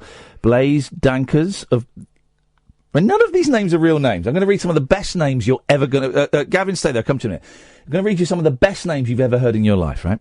These are all the people that competed.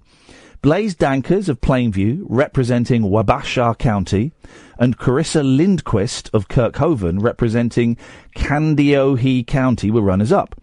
Catherine Cathgy of Richmond, Ashley Mouse of Freeport, Julie Mullenbach of Rose Creek were named scholarship winners. Lindquist was also named Miss Congeniality. Princess K candidates are judged on their general knowledge of the dairy industry. Wow. Communication skills and... Others. No, they're not. Enthusiasm for dairy. Oh, she had that. She had that. Midwest Dairy sponsors the Princess K program, which is funded by dairy farmers through their promotion checkoff. During her year-long reign as Princess K of the Milky Way, Paskovitz will work to connect consumers to the state's dairy farm families through conversations, classroom visits, and speaking. Okay, children, put your books away. We got a very special guest. It's Princess K of the Milky Way here to talk about butter. Well done, Princess K. But her first... So it's her instead of putting a video on. This is the best story ever. And I've got a story about a drive-through brothel coming up, and this is better than that. But her first official duty was to sit in a rotating cooler in the dairy building for nearly 6 hours on Thursday to have her likeness sculpted in a 90-pound block of butter. This year marks... Right, I would try and get hold Why of did this she woman. have to sit in the cooler? Couldn't they just take a picture? Can we get the girl who won? And also I want this woman as well. This year marks butter sculptor Linda Christensen's 47th year carving the winner's likeness. She must be tired. So we want Rebecca Paskovitz and Linda Christensen. That is a great story. Rebecca? How's she spelling Rebecca? The usual way. Rebekka, so no. I knew there'd be a K in there. And what's the surname? Paskovitz. How are we spelling this? Paskewitz. OBS. Just look up at Princess K of the Milky Way. Midwest Dairy. That's what you got to do. I'll retweet that. That's a great story. Going to retweet that. Let's get her on the show. I want to hear. This is what the show is missing, right? People enthusing about dairy products. This is what the show is missing. This is what we need. We're already Britain's most listened to late night phone-in show. Well, so let's get the Dairy Queen on. You know, Milk doesn't agree with me anymore. Well, you don't have to lick her. Like her. I've got her Twitter. Let's go to. Tweet her, but also tweet at Midwest Dairy because I think it'd be more possible if it goes straight through them as well because they own her ass, a buttery ass now. Butter up your ass. She's got to be enthusiastic. She should be saying yes to everything milk-wise. Yep, steady on, man. Good evening, Billy. Hello, Ian. You all right? I'm all right, mate. I'm excited that we're going to get a Dairy Queen coming on. Oh, very nice. I didn't quite catch the conversation about the dairy Queen, unfortunately. Okay, well, I don't know why, because you were on the phone listening. You should have had that blasting into your ear. Well, you could say that. And I did. What you got for us, Billy? I just wanted to catch up and see how Nigel from Maidstone was getting on. Oh, was that you who tweeted? Yeah, I did actually try calling earlier, but it didn't go through. Well, did you hear Nigel calling just before 11? I did, yeah, but he didn't seem his usual self, obviously, for the obvious reasons. What's interesting is because you said you want to know how he's really getting on. We don't know any more than you do. What we get is what we hear, and that's it. So I have no inside information beyond that. And Nigel is well, I don't want to. Okay. He's going through a lot with the loss of his mum and suddenly being presented with adult responsibility in terms of bills and rent and things like that. And you will have heard as well that I tried to offer a few suggestions, and Nigel doesn't want to hear those suggestions, and that's fine, man. That's fine. What do I know about anything? So he's very independent and very forthright, and we hope he'll be okay. Oh, good. That's all we got for you, man. That's all we got. And you're a good person for caring. And I know there are a lot of people listening who do care. And it's kind of heartbreaking to listen to one of our more vulnerable listeners, perhaps, struggling. And we've had a few people saying, hey, let's set up a GoFundMe. No, we're not going to, because that's not our role. Yeah. We have no idea. I've got who knows? He might be sitting on a fortune for all we know. We got no idea. And also, if we gave him money, I don't know if that money would be spent appropriately. What does appropriately mean? It becomes a very complicated thing. And also, if for example, he was struggling to meet his rent now, the first month after his mum has passed away. Yeah. Well, then where's he going to be in 6 months? You can fill the gap for a little bit, for a month, 2, 3 months with a GoFundMe. But beyond that, at some point, real life has to be addressed. And I think by us, chipping in, and it doesn't actually help him in the long term, I guess is what I'm trying to say, Billy. If you get my fair dues. All right, man. You're a good man for asking, though, Billy. Thank you, mate. No trouble. Speak soon. Ta-ta. Bye-bye. What a nice guy. Gavin, stay there. Come to you in a bit. 0344 499 1000. This is Talk Radio. The radio show for people who know the best part of the day is the night. The Late Night Alternative with Iain Lee on Talk Radio. We'll get you talking. Weeknights from 10, the Late Night Alternative. Iain Lee, Catherine Boyle. You can listen on DAB. You can download the Talk Radio app or go to any of the radio apps that you can get. Or you can go to talkradio.co.uk. No YouTube or Periscope for now. And may not be again. May not be for a while. Certainly won't be done by me.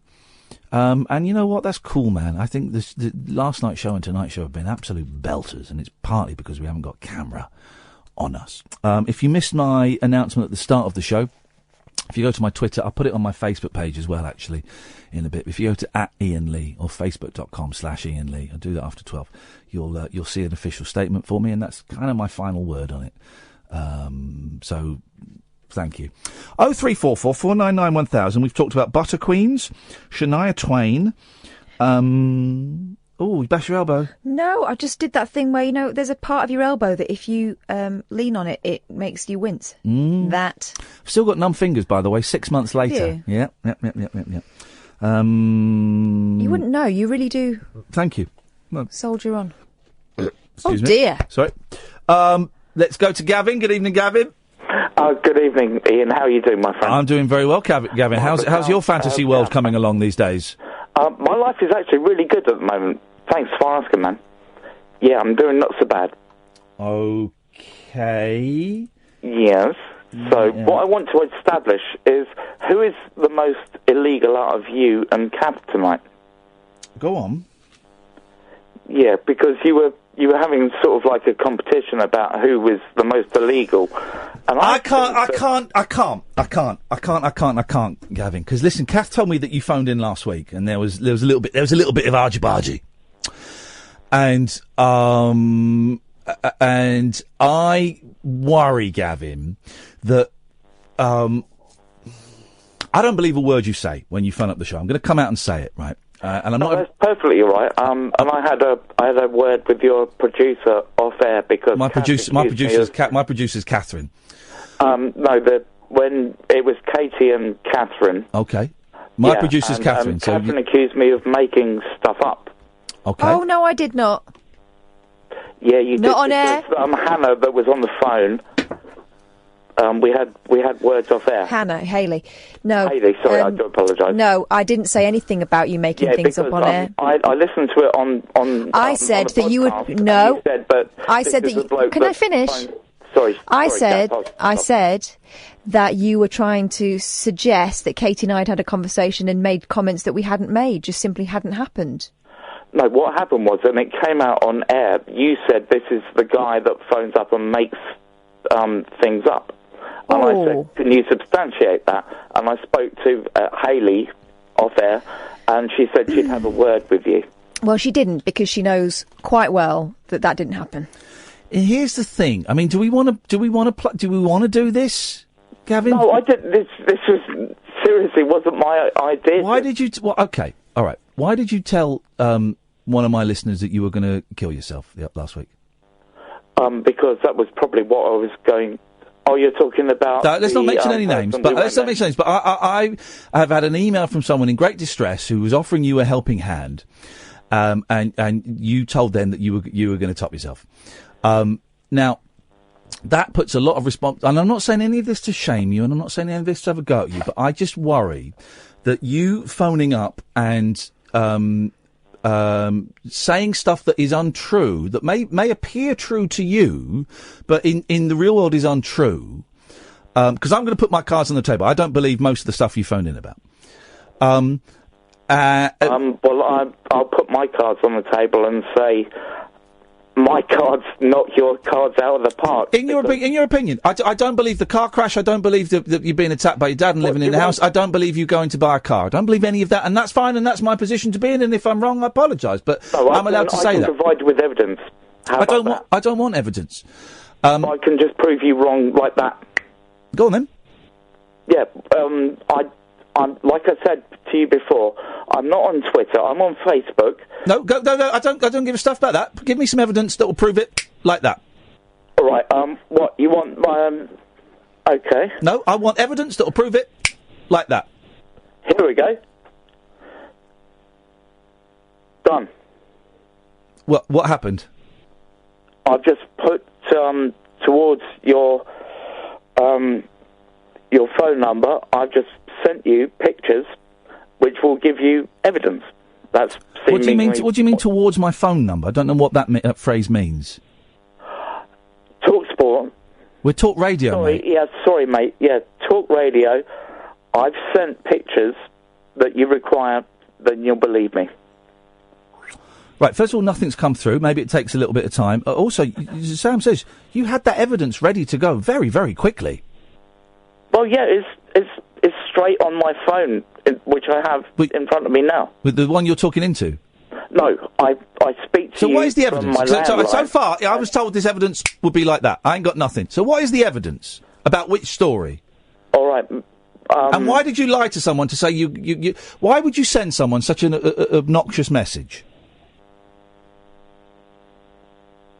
I'm really not sure what you mean by obnoxious message. Saying to someone, I'm going to kill myself. That's an obnoxious message to send to someone. That person was very, very concerned and very upset. What we're talking about isn't exactly the most rational character at the moment herself.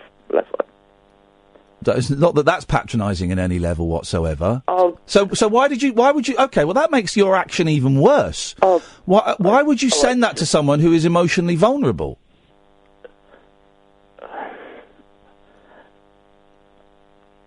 Because what I was trying to do was... Why would you send a message like that to someone who you've said is emotionally vulnerable? That's me putting it politely.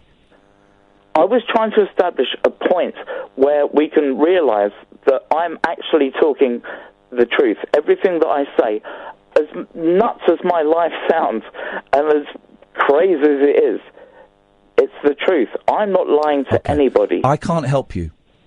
I don't want your help, Ian. But I think that your phone calls to me, I don't believe you. I don't believe anything you're saying.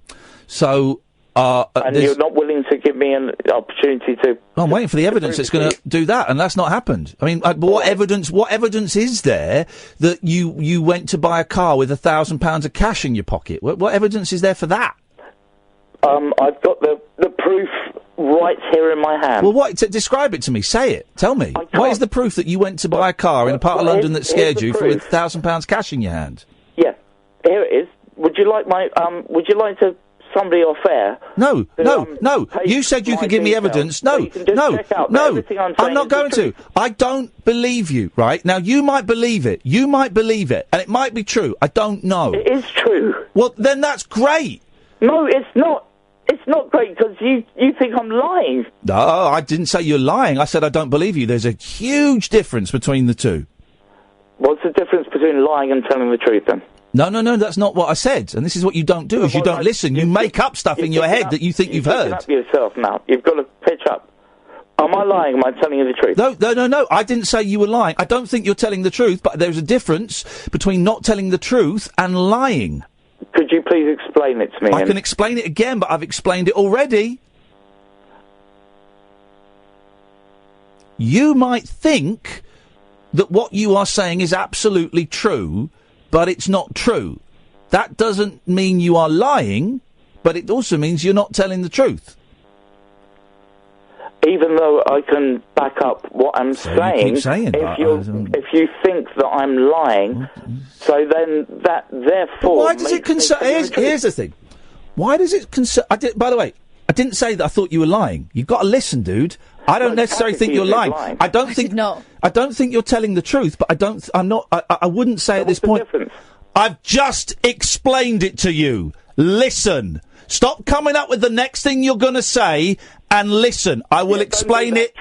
I will explain. You do that with other people, man. I'm well beyond that, and we both know I'm well. Well, then how did I explain it then? How did I explain the difference? You're right. You're well beyond that. So how did I explain the difference?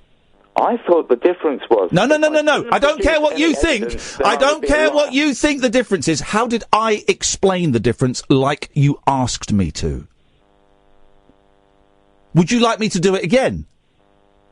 Last time. For once in my life, I'll shut my mouth and I'll... Okay, last time, because you're well beyond this conversation, as you've said. Last time, right? Sorry, mate. Off you go. Shut up and listen, right? I don't believe a word you say. You may well believe everything you say, right? That doesn't mean you're lying. That also doesn't necessarily mean you're telling the truth. Now, I've not made up my mind as to whether I think you're lying or not. At the moment, I'm giving you the benefit of the doubt. At the moment, I'm suggesting that you believe everything you say, but I believe it's untrue. Now do you see the difference between not telling the truth and lying? Yes. Now I ask you another question. Now I ask you another question. Yeah, why is it so important to you whether I believe you or not? Why is it important to you? I'm not important. I'm nothing. I'm just a bloke. So why should you care? Why should you care whether I believe you or not? You shouldn't get very angry about it. No. When it comes down to it, why do I care whether you believe me or not? It's because you're the most intelligent person that I have any interaction with. This isn't just me blowing smoke. You are just there's nobody that can get near me intellectually, and there's nobody in the world that can pick me up and just. But yet, if what you're saying is true, yet I'm so glaringly wrong on this one, am I, about whether you're telling the truth or not? I'm this intellectual giant, right, that you've just described, Ian, and yet I'm way off here. Yeah, and I don't know. Well, then you've got one over. Then you've won. Then you've got one over on me. I don't want to win. I want you to. Well, then stop arguing with me and accept that we have different opinions on what you're saying is true or not. But I'm sitting here with a You lap want to full of win proof. because you're arguing about it. I have a lap full I don't of care. proof, and I just show you these pictures. I don't care. And then you go, blimey, he was right. He wasn't What is lying it? at What all. is it? What, first of all, what is it a picture of? What do you want? I've got pictures of when I was beaten. I've got pictures of the cars. I've got pictures of everything. How about pictures of the car crash? Sorry? How about pictures of the car crash? Yeah, got them. But that doesn't prove anything. That proves you got a picture of a car crash. Doesn't prove your story's And I've true. got a picture of me being beaten up. You got a which you picture. don't Someone believe. took a photo of you being in the act of being beaten up. All right. Well, all I can say is Someone I've took a got photo of you being struck. Because that's what you just said you had, a photo of you being beaten up. Someone took a photo of you being hit. Or did someone take a photo of you with cuts and bruises on your face? No, there's a photograph of me being taken to the hospital by the police officers. That doesn't prove that you were beaten up. With respect. And that's different to the All photo right, you said you had. There's a picture of the car crash. I can provide. No, you no, with no, that no. as well. Focus on this one. You said you had a picture of you being beaten up. Yep. You don't. Yes, I do. So you got a pic. Okay. You've got a picture of someone striking you. Someone. Yes, my father striking me. Someone. So who took the photo? I made up. Who Yes. took the photo of you being hit? Me, while he was kicking me in the stomach, and I was pissing blood. You've got a photo. So instead of holding your hands up to defend yourself, or strike back, or cover your face or your body, because I'm not a violent dude. You took your funny phone enough, out. I don't like hitting people. You took your phone out and you took pictures of it. Yes, I did, Ian. Yes, I did. Well, okay. Well, then there you go. I don't believe you, but why? It doesn't matter whether I believe you or not. But you're asking for proof, and I'm saying I've Well, got you've described some images. Because first of all, you said you had a picture of you being beaten up. Then you said no, you had a picture of you being taken to the hospital by the police. Then you went, oh no, actually, I have got a picture. I have got a picture of me being beaten up. There's very little consistency in your stories. All right. Mr. Ian Lee, what would you like me to provide you with so you could believe me? Nothing. I don't care. I don't care. You just don't care. I don't care. I don't care if you're telling the truth or not. Yeah. But you do care whether I believe you or not. I don't care. I don't go home after the show going, man, what's he telling the truth? It's not like some mystery to me. Well, it's going to be a mystery for you for it's not. ever. No, it's not. It's never going to be a mystery for me. I don't care. It's not a mystery for me. You just don't care. No, why would I? Well, you've asked me to give you proof. And No. You offered proof. No. You offered proof. I don't care. So what, don't you want it? Not really. No. Well, there we are then. Why is it so important for you, for you to have me believe you? Because I don't care. I don't like being called a liar. I've not called you a liar, mate. And if you say I have, I'm going to cut you off because you're going to make me do that description again, the definition again of the difference between lying and not telling the truth, which I've done 3 times for you now, and I'm getting a little bit bored of doing that. Is that what it goes down to? I'm just imagining. You haven't listened to a word I've said, Gavin, and that's partly why I find these phone calls so frustrating. Because I listen to your bullshit, and you don't listen to my bullshit, and that seems a little bit unfair on the bullshit I factor. see through your bullshit, man. Okay. Well. Yeah. Okay. See you later. Yeah, okay, Gavin. Thanks a lot for calling. There we go. So what I actually said last week was I didn't think it was very helpful to Gavin to keep having these conversations. Why does it matter what I believe or not? I don't care. So it's not I go home and text Kath and go, Kath, I wonder, I mean, what if we listen back to the tapes, is there a clue? I don't care. I don't care. You know, if those things are happening to people, then you have my sympathy. It's like I'm going to speak very vaguely. We'll go to the news in a minute. I've been getting a lot of emails recently from people struggling with mental health. Right.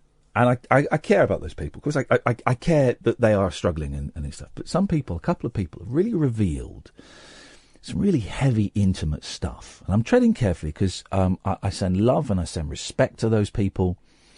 And I certainly don't want, if they're listening, them to think that this is in any way a pop at them or a dig at them. And there's been a few. So if you sent me stuff, it's probably not you I'm talking about, because there's been quite a few. And some of them I ignore, because it feels like a big responsibility. But I'm in kind of a good place at the moment. So some of them I've been writing just a brief, sorry you're having a tough time, hang in there, here's the number for the Samaritans, maybe go and see a doctor, kind of things. Yeah. Right? And some have come back revealing more and more and asking the question, what do I do about this specific situation? How do I get out of this specific situation? What do you do to get out of this specific situation? And I've, because I've engaged in a conversation via email, I feel that I can't just ignore it. So I've had to write back saying, I'm not your man. I can't help you with this problem. And I've kept it brief, because if I don't really want to engage in a conversation where there's any implication that actually I'm going to be able to offer more and meet up for a beer or give, some people have been sending me phone numbers. Someone sent me their phone number via my website saying, I don't know who answers this, but I need to talk to someone because a friend of mine is really into drugs. I can't phone that number. I wouldn't want to phone that number. Right. There are two things there. One, for your safety and mental health, for the sake of that, you can't get involved. Yeah. But also for theirs. You're not an expert. No. And the other thing is that, okay, so there are three things. Oh. While they're doing that, they're not going to a professional who can help them. And that's how I feel about those phone calls, that using us instead of going to someone who can help. But I am really happy, and we are always happy for people who are struggling with anxiety or depression or maybe addiction issues. That if they want to come to us and phone us up, please do, please do, and we will. I'll share my experience, strength, and hope, and maybe I'll say something that clicks, or maybe Kath will say something that clicks, or maybe a listener will phone in and say, "Well, actually, I went through that, and this worked." Who knows, right? So please don't think you can't phone in. But also, I feel safer doing it on the radio. If I'm doing it via email, and then someone kills themselves, right, or cuts themselves, or takes a drugs overdose, or goes out drink driving, and takes what you said the wrong way. Yeah. And the last thing that pops up on their phone is my email saying, "Hey man, call the Samaritans," or "Hey man, this is what I did," or "Hey, but why don't you say this to your husband?" Or that's the last thing. I've got to live with that. I've got to live knowing that someone killed themselves or cut themselves or went out, and crashed their car while they were drunk. That's it's a heavy thing. So, what I'm trying to say, we're so late for the news, is phone us up, please. If you're struggling, please phone us up, because it's good to share this stuff. We probably won't be able to do anything, but it sometimes relieves the pressure a bit if you do that. But if you send me an email and I don't reply, or I say I can't help you or whatever, then that's one route that's closed, but there are loads of other routes out there. The Samaritans, 116123 is their number. 116123 is their number. And that's, people send me an email. That's basically what I reply is, phone these guys. But I just got to be, I can't really engage in these conversations in private, because it doesn't help me, it doesn't help you. It's dangerous for me, it's dangerous for you. It's not great. Don't know where that came from. 116123 is the Samaritans. We are 0344 499 1000. This is Talk Radio. The Late Night Alternative with Iain Lee on Talk Radio. We have ways of making you talk.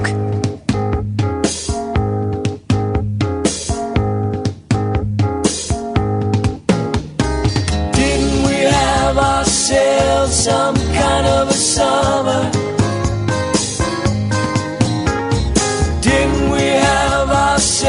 Some kind of a time. I guess I never took the time to tell you how much I love you. Now you and the road keep flashing through my mind. You and the road keep flashing through my mind. Sunrise service on a Sunday in North Dakota. Imagine you and me singing in a gospel choir. Spent a rainy night on a river in Oklahoma. Saw the northern lights on a Minnesota night, and our souls went a little bit higher. Didn't we have ourselves some kind of a summer? Didn't we have ourselves some kind of a time? I guess I never took the time to tell you how much I love you.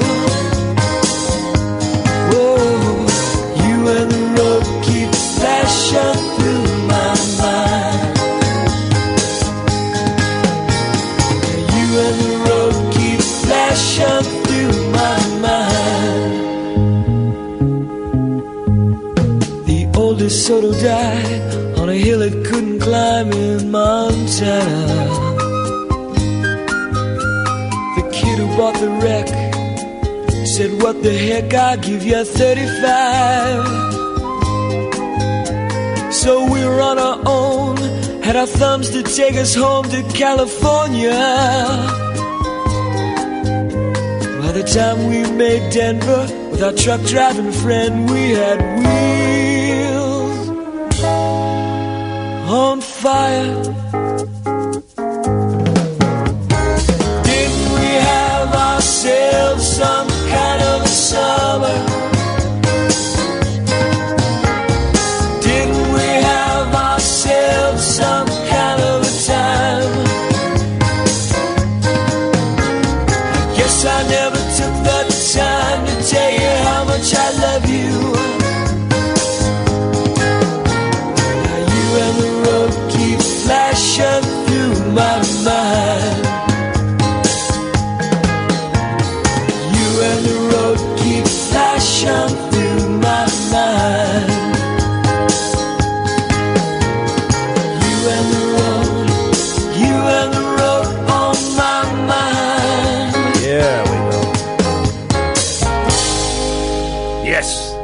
Breathy Cassidy. May he rest in peace. It's David Cassidy. You know, it's David Cassidy. But, so I bought a dumb phone. Dumb phone. Because smartphones everywhere. And I smashed I've had a smashed windscreen on my phone now for about 3 weeks. And I've not got it fixed.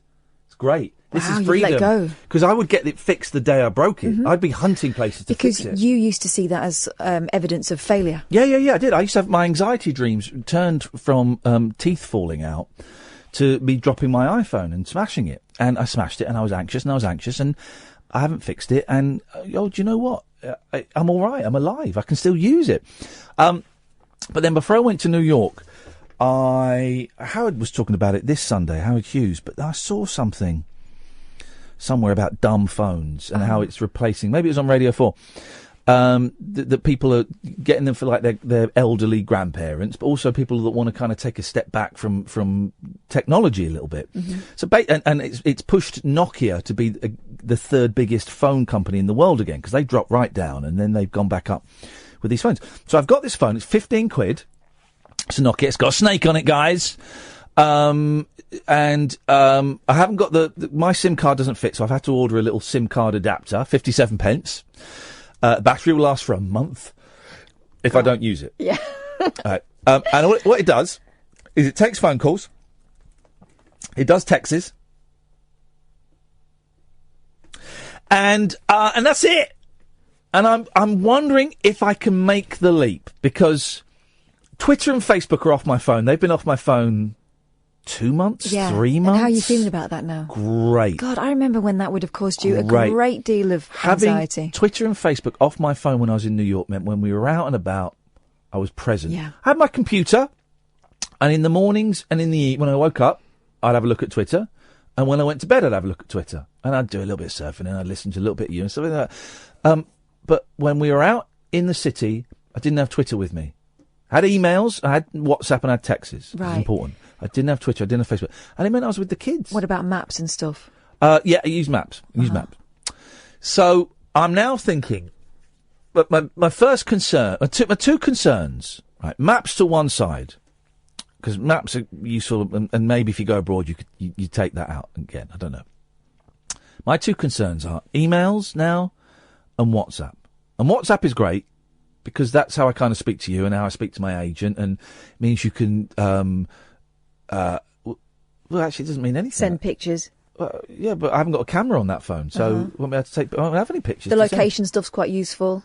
Well, but just telling you where I am and stuff. Yeah, telling people where I am, and I'm about an hour away and all that. Okay, that's fine, but it's not. But that's something we've only just really discovered and got that's a bonus to use. Emails. Have I had any emails in the last month that have required my immediate attention? Let's have a little look through. Let's look through my phone. Let's see if there are any emails. Airbnb. Someone who's offering me a guest. Talking about Wayne Kramer. Something from Record Collector about the article I've just written for them about XTC. No, so nothing that wouldn't keep. Nothing that wouldn't keep. Okay, well that's interesting, isn't it? And again, I'd check my emails in the morning, check them when I get into work, and also if I'm at home, I've got the computer there. Right. And here's the other thing: if there was anything that you knew was pressing, right, you just say to them, "Give me a call. If there's any problems, give me a call." Well, the only people that it's important I can contact me are my wife and kids, my agent, you. For the moment, that's it. For the moment, at this period in my life, that's it. I'll tell, I speak to a couple of friends on WhatsApp, Simon and Connor, so I tell them I'm not on WhatsApp anymore. All right, well, I tell you what, here's what we're going to do. Here's what I'm going to do. Screw you guys. Because you can see, I know you can see how more present I am and how much happier I am without Twitter and Facebook on my phone. Yes. And I kind of, when we come in the office, I have it open out there and I look at it a lot and I'm refreshing it a lot. So it's still a thing. But not having it on my phone. When we went to Waitrose tonight to get our sandwiches, I leave my phone here now. It's just like, I'm coming out, I'm going to spend 20 minutes going to the shops with you. I'm going to be with you. In America, I use my phone for getting maps out occasionally, although quite often walk around, for getting Uber and taking pictures. But I also have my nice camera as well. So that was it. The joy of just being with the kids, and this is it. I'm with the kids. Okay, when I get this adapter for my SIM card, I'm going to give it a go. And you're going to go straight in? You don't just want to do, weekends to start with? No, there's no point in doing it weekends. There's no point. If I'm going to do it, I'm going to do it for okay, let's commit to 2 weeks. Okay. Let's commit to 2 weeks. And with the proviso that if it's making me uncomfortable or anxious, I can back out. Right. That this is not set in stone. That if on day 3 I'm like, no, that I can back out. But isn't this crazy that we even have to have this conversation, a serious conversation about how much access people have to you and you have to them? Yeah.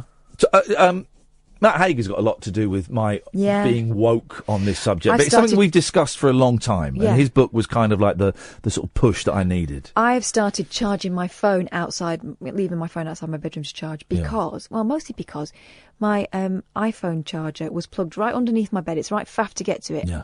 The lead frayed. I pulled it out, can't get it back in again. That's why they're worth $1 trillion. So now I have to plug it in elsewhere where I can get to it. And I could probably work it out so I could get it back under the bed and everything, but I don't need it there. Let me just check the order status of my adapter, my smartphone adapter, my, what do they call it, SIM card adapter. It's arriving the 30th or the 31st, so that's arriving Thursday or Friday. Right. Fine, okay. Well,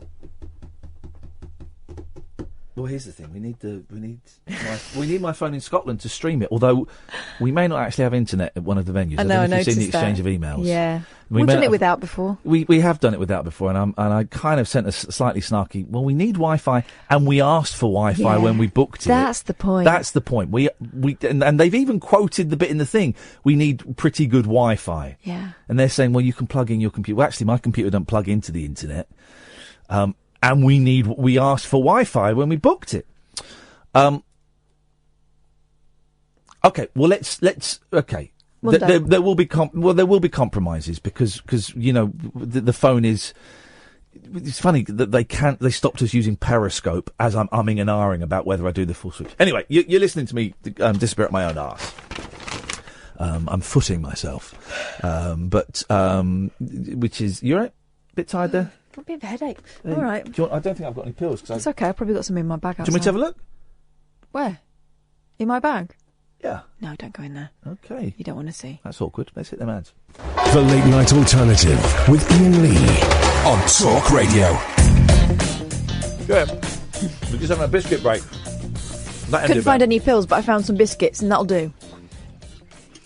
When did I remember 20 years ago. Hey, if you want to go and get some fresh air, I'm all right. Just you're killing the vibe. Wow. Sorry.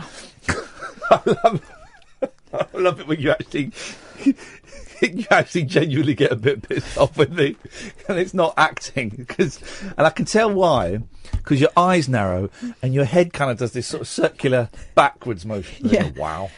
That's when I've hit a nerve. Yeah, that's me adding one more to the book of grievances. If you want to go and get some air, it's gone up to 25 again. I can feel it. What is wrong with the aircon? It goes up to 25. If you want to go and get some air, go and get some air. Thanks, but no. Okay. I might go and get another biscuit. Oh. Do you want one? Yeah, I wouldn't mind. Could you put that down to 17 again, please? Tell you what we'll do. It stays for a bit, and then it goes up. Tell you what we'll do for the last 40 minutes of the show. Call straight to air. You fancy that? You phone up. You won't speak to Sam. You won't get a call back. You'll just come straight to air. You can phone up and say whatever you want.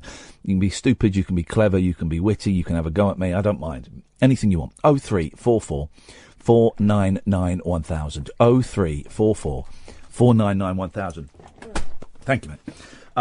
Drive-through brothel launched where prostitutes take clients to sex boxes. I thought that's what prostitution was! Oh. Publicity-funded teak-covered cubicles have opened in Switzerland, complete with showers, cafe tables, on-site social workers and panic buttons. That sounds all right. That sounds sensible. No beds. A drive-in brothel has opened, providing prostitutes and customers with a host of services as they go about their business. A number of wood-panelled sex boxes are available to sex workers to ply their trade, ply wood their trade, near Zurich in an attempt to drive prostitutes from the city and keep them safe. Several dozen street sex workers are expected to make the location their working hub in the country, where prostitution has been legal since 1942. Because where's this Switzerland? That's why they were staying out of the war. They were too busy making love, not war. Okay. Yeah. The publicly funded cubicles are open all night and are located away from the city centre, include bathrooms, laundry facilities. Oh, that's handy. And panic buttons. There will also be welfare professionals in a move. It sounds like a great idea. In a move authorities believe will cut illegal trafficking of girls and organised crime activities in Switzerland's largest city. Well, so hang on a minute. It's legal, but there's still illegal trafficking of girls and stuff. Well, you'd think that would take the edge off things, wouldn't you? You would. Yeah, I suppose so. Hello, line one. Hello, boss. Yes? I was just wondering, this farm that you're living on... Yep. Is it a dairy farm or a body farm? A body farm? Yeah. I don't know what a body farm is. I do. Are we building up to a weak punchline? Well, let's No, seriously. I was just wondering, is it a dairy farm or a body farm? I don't know what a body farm is. Body farms are big business these days. Okay, what happens in a body farm? Right. Basically, you get cadavers and you... Thank you. I once, when I was doing work experience, I got work experience at Windsor Theatre, and there was a play put on. They were rehearsing a new play about a magician involved in a murder. It's got a great title. Guess what the title was? Abracadabra. Close. Abracadabra. Isn't that great? Oh. Isn't that great? Abracadabra. It wasn't a great play, actually.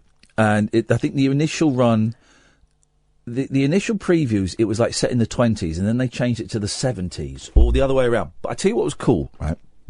I was 15, doing work experience. I got to paint a bit of the set and hang out. I was there for a week, right? Basically, what I did was I just sat in the audience and watched the play being rehearsed, right? It's a play about magic. And I looked over one day, and I saw this old boy. I thought I recognise him. And I went up to the guy that got me the job. I said, "That old guy with the glasses, is that Ali Bongo?" And he said, "Yeah, he's the magical consultant on this." And I used to, when I was a kid, and no one remembers Ali Bongo. Ali Bongo was the man. You look at all of the Paul Daniels shows, creative consultant, Ali Bongo. I used to have an Ali Bongo annual, and he was this great magician. And he dressed up, you couldn't do it now. Turban. He had a turban. He didn't black up or anything, and he was stupid. He was silly, and he was stupid, and he was funny, and he was incredible. And he was, like, when I was 6, 7, 8, he was huge.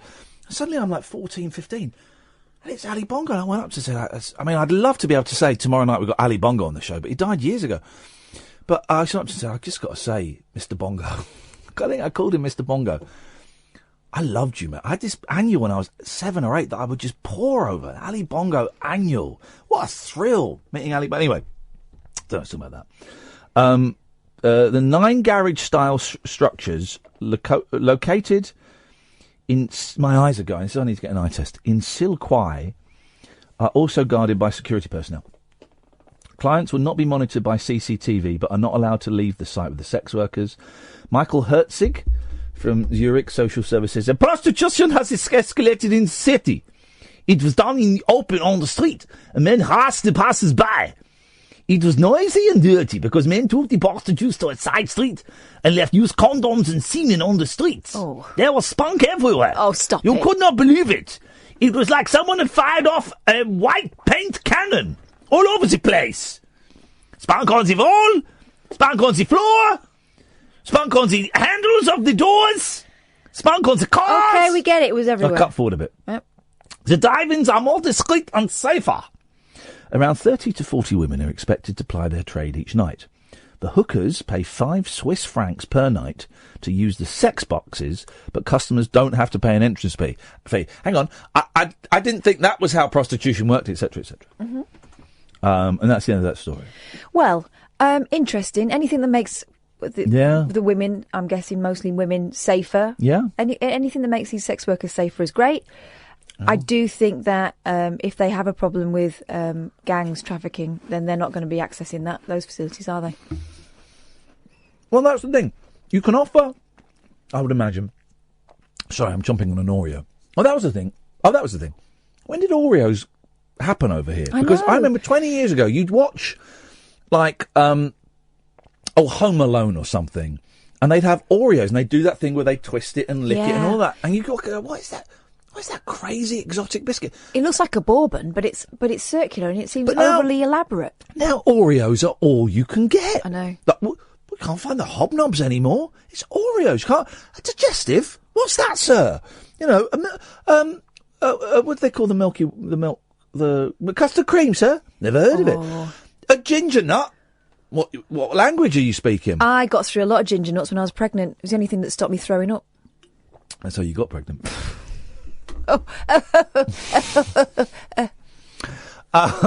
Sound like that one. Yes, a boy. Well, he hasn't heard it before. He's a child. Okay. Everyone else over it.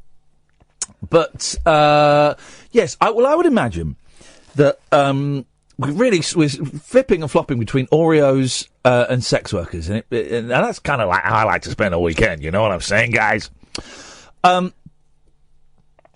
I guess even if sex work is legal, there's always going to be people who want to make the money rather than the women, primarily, that want to make the money and want to control it, and also want, because I don't know if drugs are legal there, and quite often, you know, sex work goes hand in hand with drugs, whether it is the sex worker who is using drugs or the client who's going up to the sex worker saying, hey, have you got any gear as well? And also, if we're talking about street prostitution, it's a lot of it's desperation. Yeah, of course it is. Women will do sex work and men will do sex work.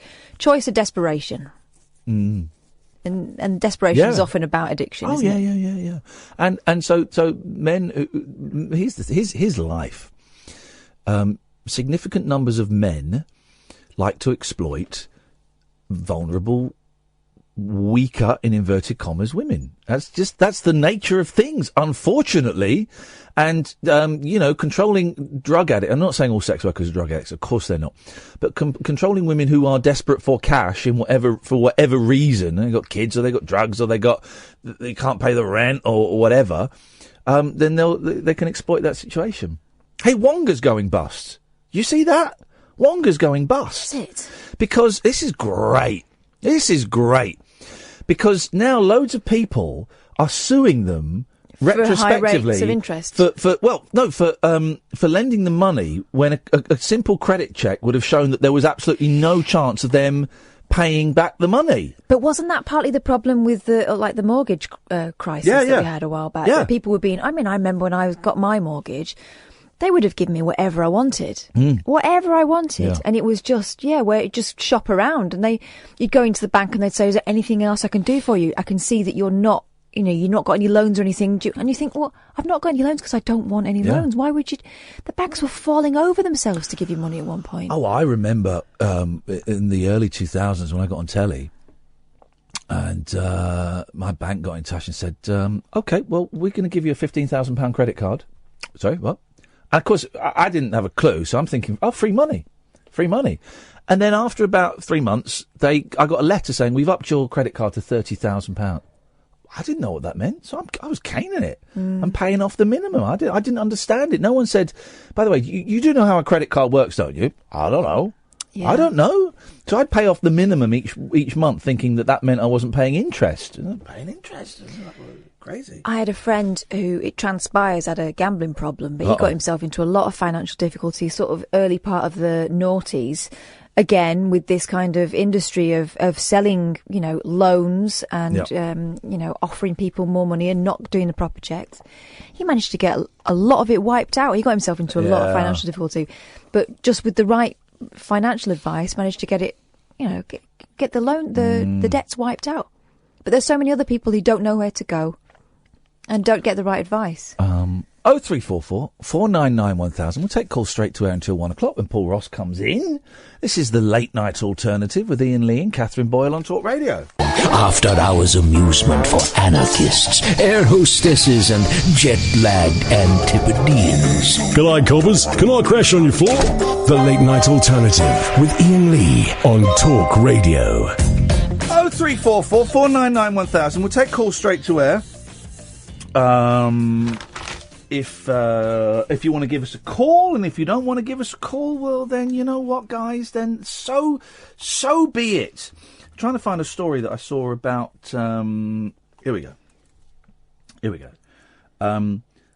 For sale, painting pandas abstract artwork hits the market. Have you seen this? No, but I love the idea. There's a painting panda at Vienna's Schönbrunn Zoo, and her abstract artwork is selling for more than $500 a pop. Although, if she's got a hobby, she might not be interested in making baby pandas, and that's always been the problem, hasn't it? Yang Yang. Why are those called AA or BB? You know what I mean? They've got Chinese names. Do you know they all belong to China still? They're only ever on loan. Oh, yeah, I know. And do you know how I know that? Because I told you that. No, I saw it on telly the other day. Yeah, I told you a year ago. See, what is the difference between us is I retain facts. Really? You receive facts, and then you just blow them out of your a-hole. I mean, it depends where they come from. And then you relearn them and you give them back to me. But I gave you that fact. Well, because I've got journalistic training, I wait for reliable sources. Yang Yang uses black paint with white backgrounds, which seems to be a favourite colour scheme for the zoo's giant panda. Can't help but... They're any good or rubbish? No, they're crap. I mean, I'd have that one's a car. You can tell it's a car, but of course you can't. It's just splodges, mate. But it's a pathetic picture. It's just splodges. Why are you coming near me? Oh, she's not even trying. She's just tossing those out. So I don't know how I approve of this. It's a panda looking dead-eyed at the camera as if to say, really, please, get me out of here. Yeah. Holding like a big bamboo brush, in a tiny cell. I know. And the panda's thinking, this isn't the sort of bamboo I like. With a zookeeper acting as her easel, the panda creates minimalist splotch art reminiscent of the American abstract expressionist Jackson Pollock's. No. 100 of her adorable pieces will be sold online for around $560,000. $560 times 100, that's $5 million. Each to fund a picture book about the Vienna Zoo's pandas. What? That's not how you fund a book. Yang, 18, has given birth to 5 pandas with one set of twins over the 4 years. She's done a bit. It's time for her. Well, how do we buy it? Should we buy one? Vienna... Well, let's see first, because... Zoo. Vienna Zoo. But I do have a bit of a problem with the panda system, right? China just hawking them around the world and then taking them back. Hawking them out.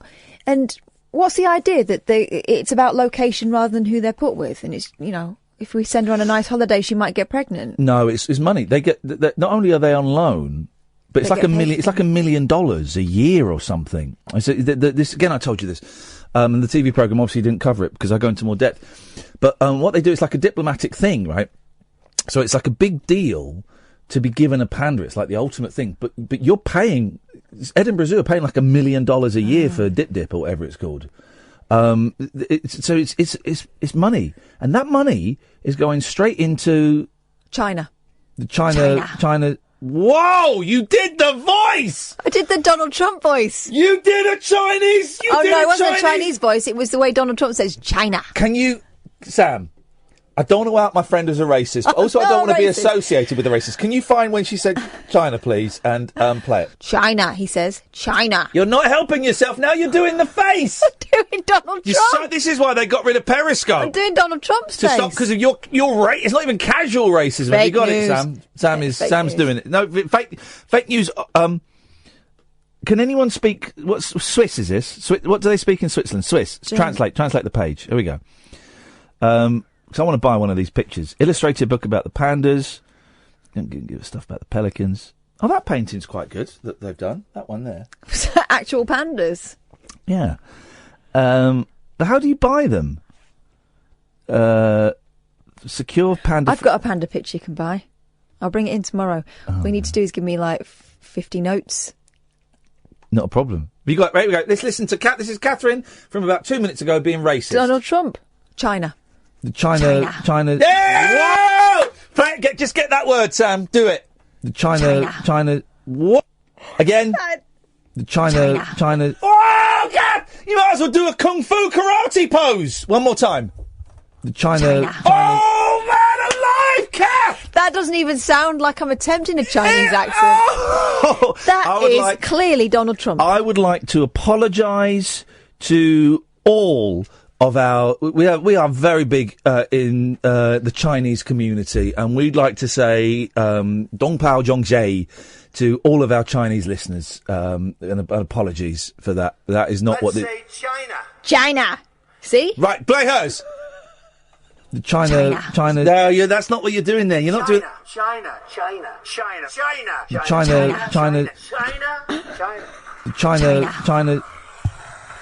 I don't want to say. I don't want your excuse for. You go over to China. She's doing me. Go to the adverts. China. Late night conversation worth losing sleep over. The Late Night Alternative with Iain Lee on Talk Radio.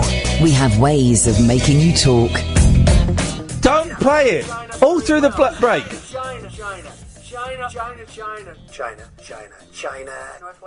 China. Don't you start. I nearly swore then. Actually, nearly swore. There's another 3 minutes of this. Please don't. 14 million people have watched this. Well, 14 million people are idiots. Please shut up! Jesus! 0344 What have you got against China? 1000. I hate them.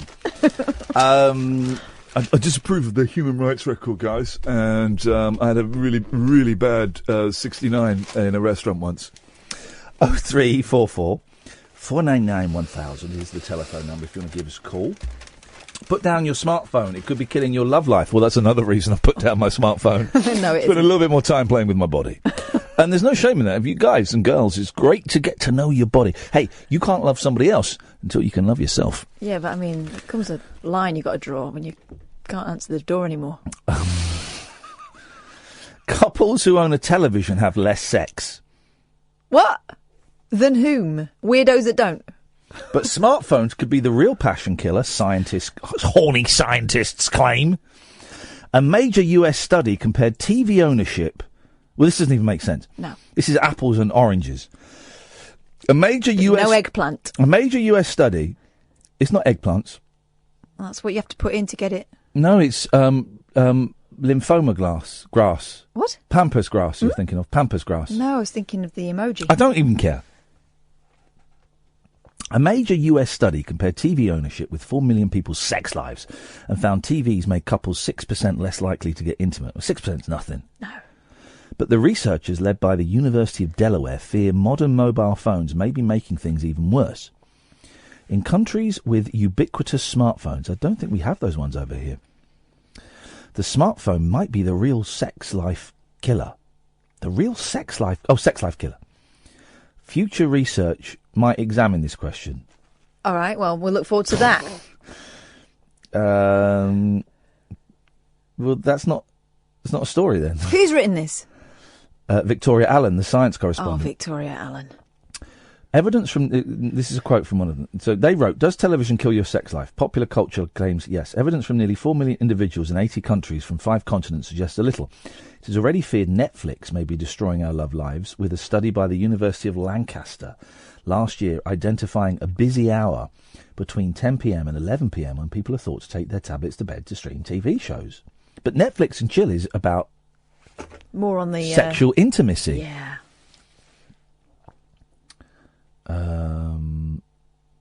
Well, that's rubbish then. That doesn't actually tell us anything. Well, let's go to a story about orgasms, because... well, that's what we all want. That's what we all want.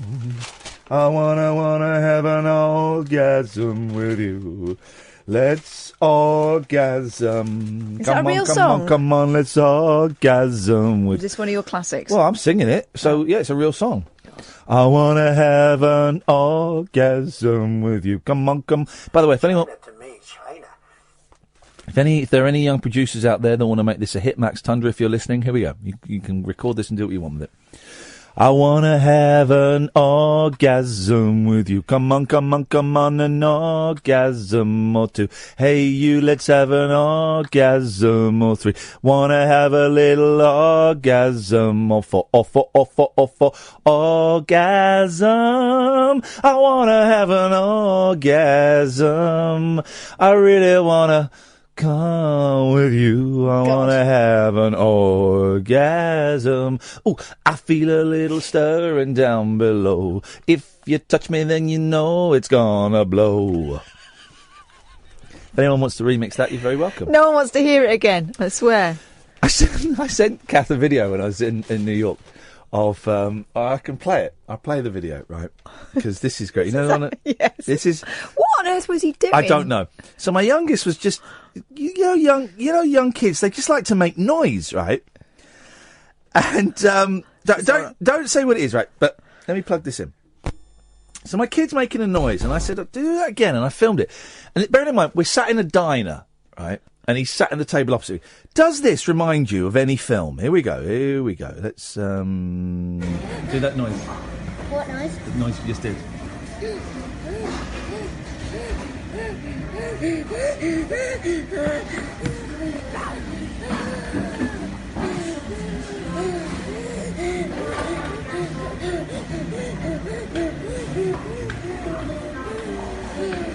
Does that remind you of any film, classic film from the 80s? I think it was set in New York. I've got a feeling bits of it were. Set in a diner. He's doing the faces as well.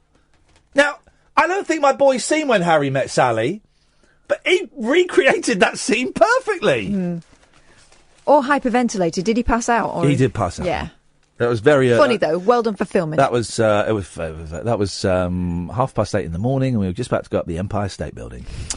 Most actresses would probably... This is by Faye White, excuse me. Most actresses... Sorry, I need glasses. Most actresses... Seen Fanny where there isn't any. Oh, God. What? I dream of Fanny with no hair. Most actresses would probably prefer to keep quiet about this sort of thing. But not 45-year-old Toni Collette, who is happy to boast about being the first woman to have an orgasm on BBC One. Upcoming series Wanderlust sees the Australian star play Joy Richards. Thank God, I thought it was going to be like on the One Show or something. Hey, here's the thing, right? You imagine the dead-eyed expressions of the hosts as Do you that remember happened. that terrible show we watched that was going to be good, where George Lamb and some people got locked in crates? Yeah. Right, and they all came out after like a couple of hours. They thought they'd been in there for ages, and they hadn't, and they'd gone crackers. Right, Channel 5, who love me, yeah? Yeah. Right, they love me. I keep saying, we love Ian, he's great, we just can't find the right thing for him. Well, I saw a trailer for the celebrity version they're doing. I wasn't asked to do that. I'd do that. I'd go and sit in a box for a few grand for a couple of days on my own. Of course I would. I'd love it. He said they've got Professor Green, Anthea Turner, Rusty Lee. I don't know that. I know Professor Green and Anthea Turner are there.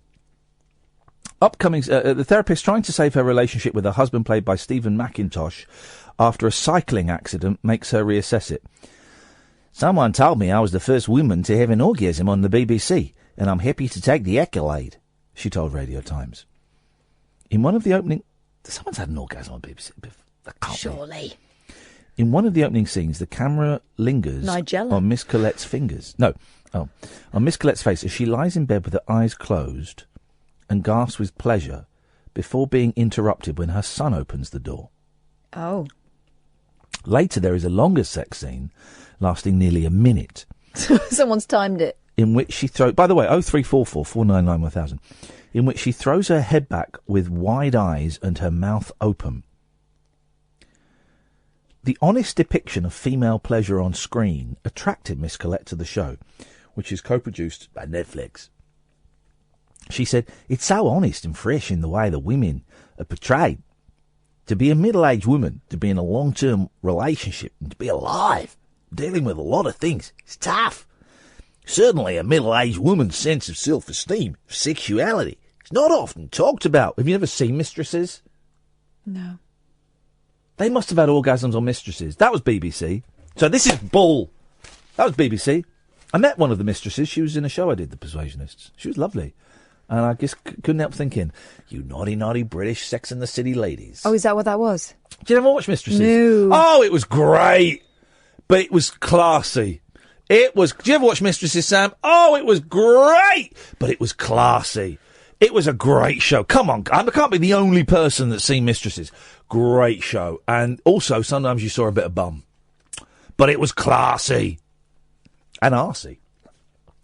However, the actress... What year was that? It's got to be 10, 11, 12 years ago. Oh, no, a bit busy then. Doing what? I was busy then. I also had time to watch great British drama, Mistresses. However, the actress admitted she was anxious about filming the sex scenes. I got over it quickly. That's the problem. Wouldn't boast about that. The more empathy I have with the character, the easier it is. And it's an important story. It's representative of big truth that's got no real void. That's a boring story. Right, so she's not talking about orgasms anymore, so you're not interested. Is that the Daily Mail? Being astounded that women know where to... Anyway. What have I written down here? I can't read my writing.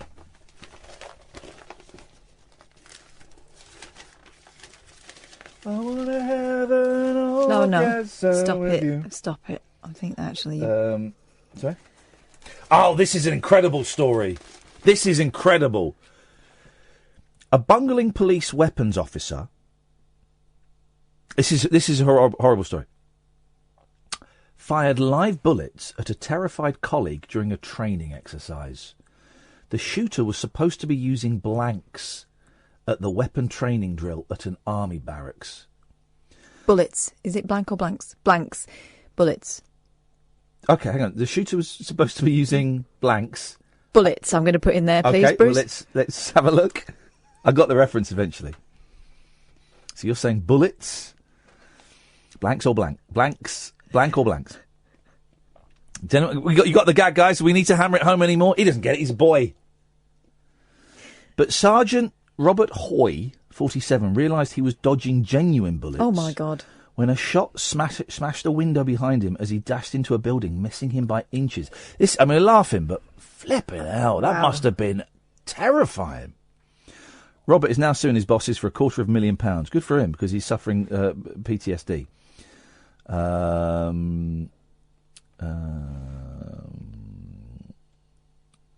Okay, well, it goes on to it turns into a thing, but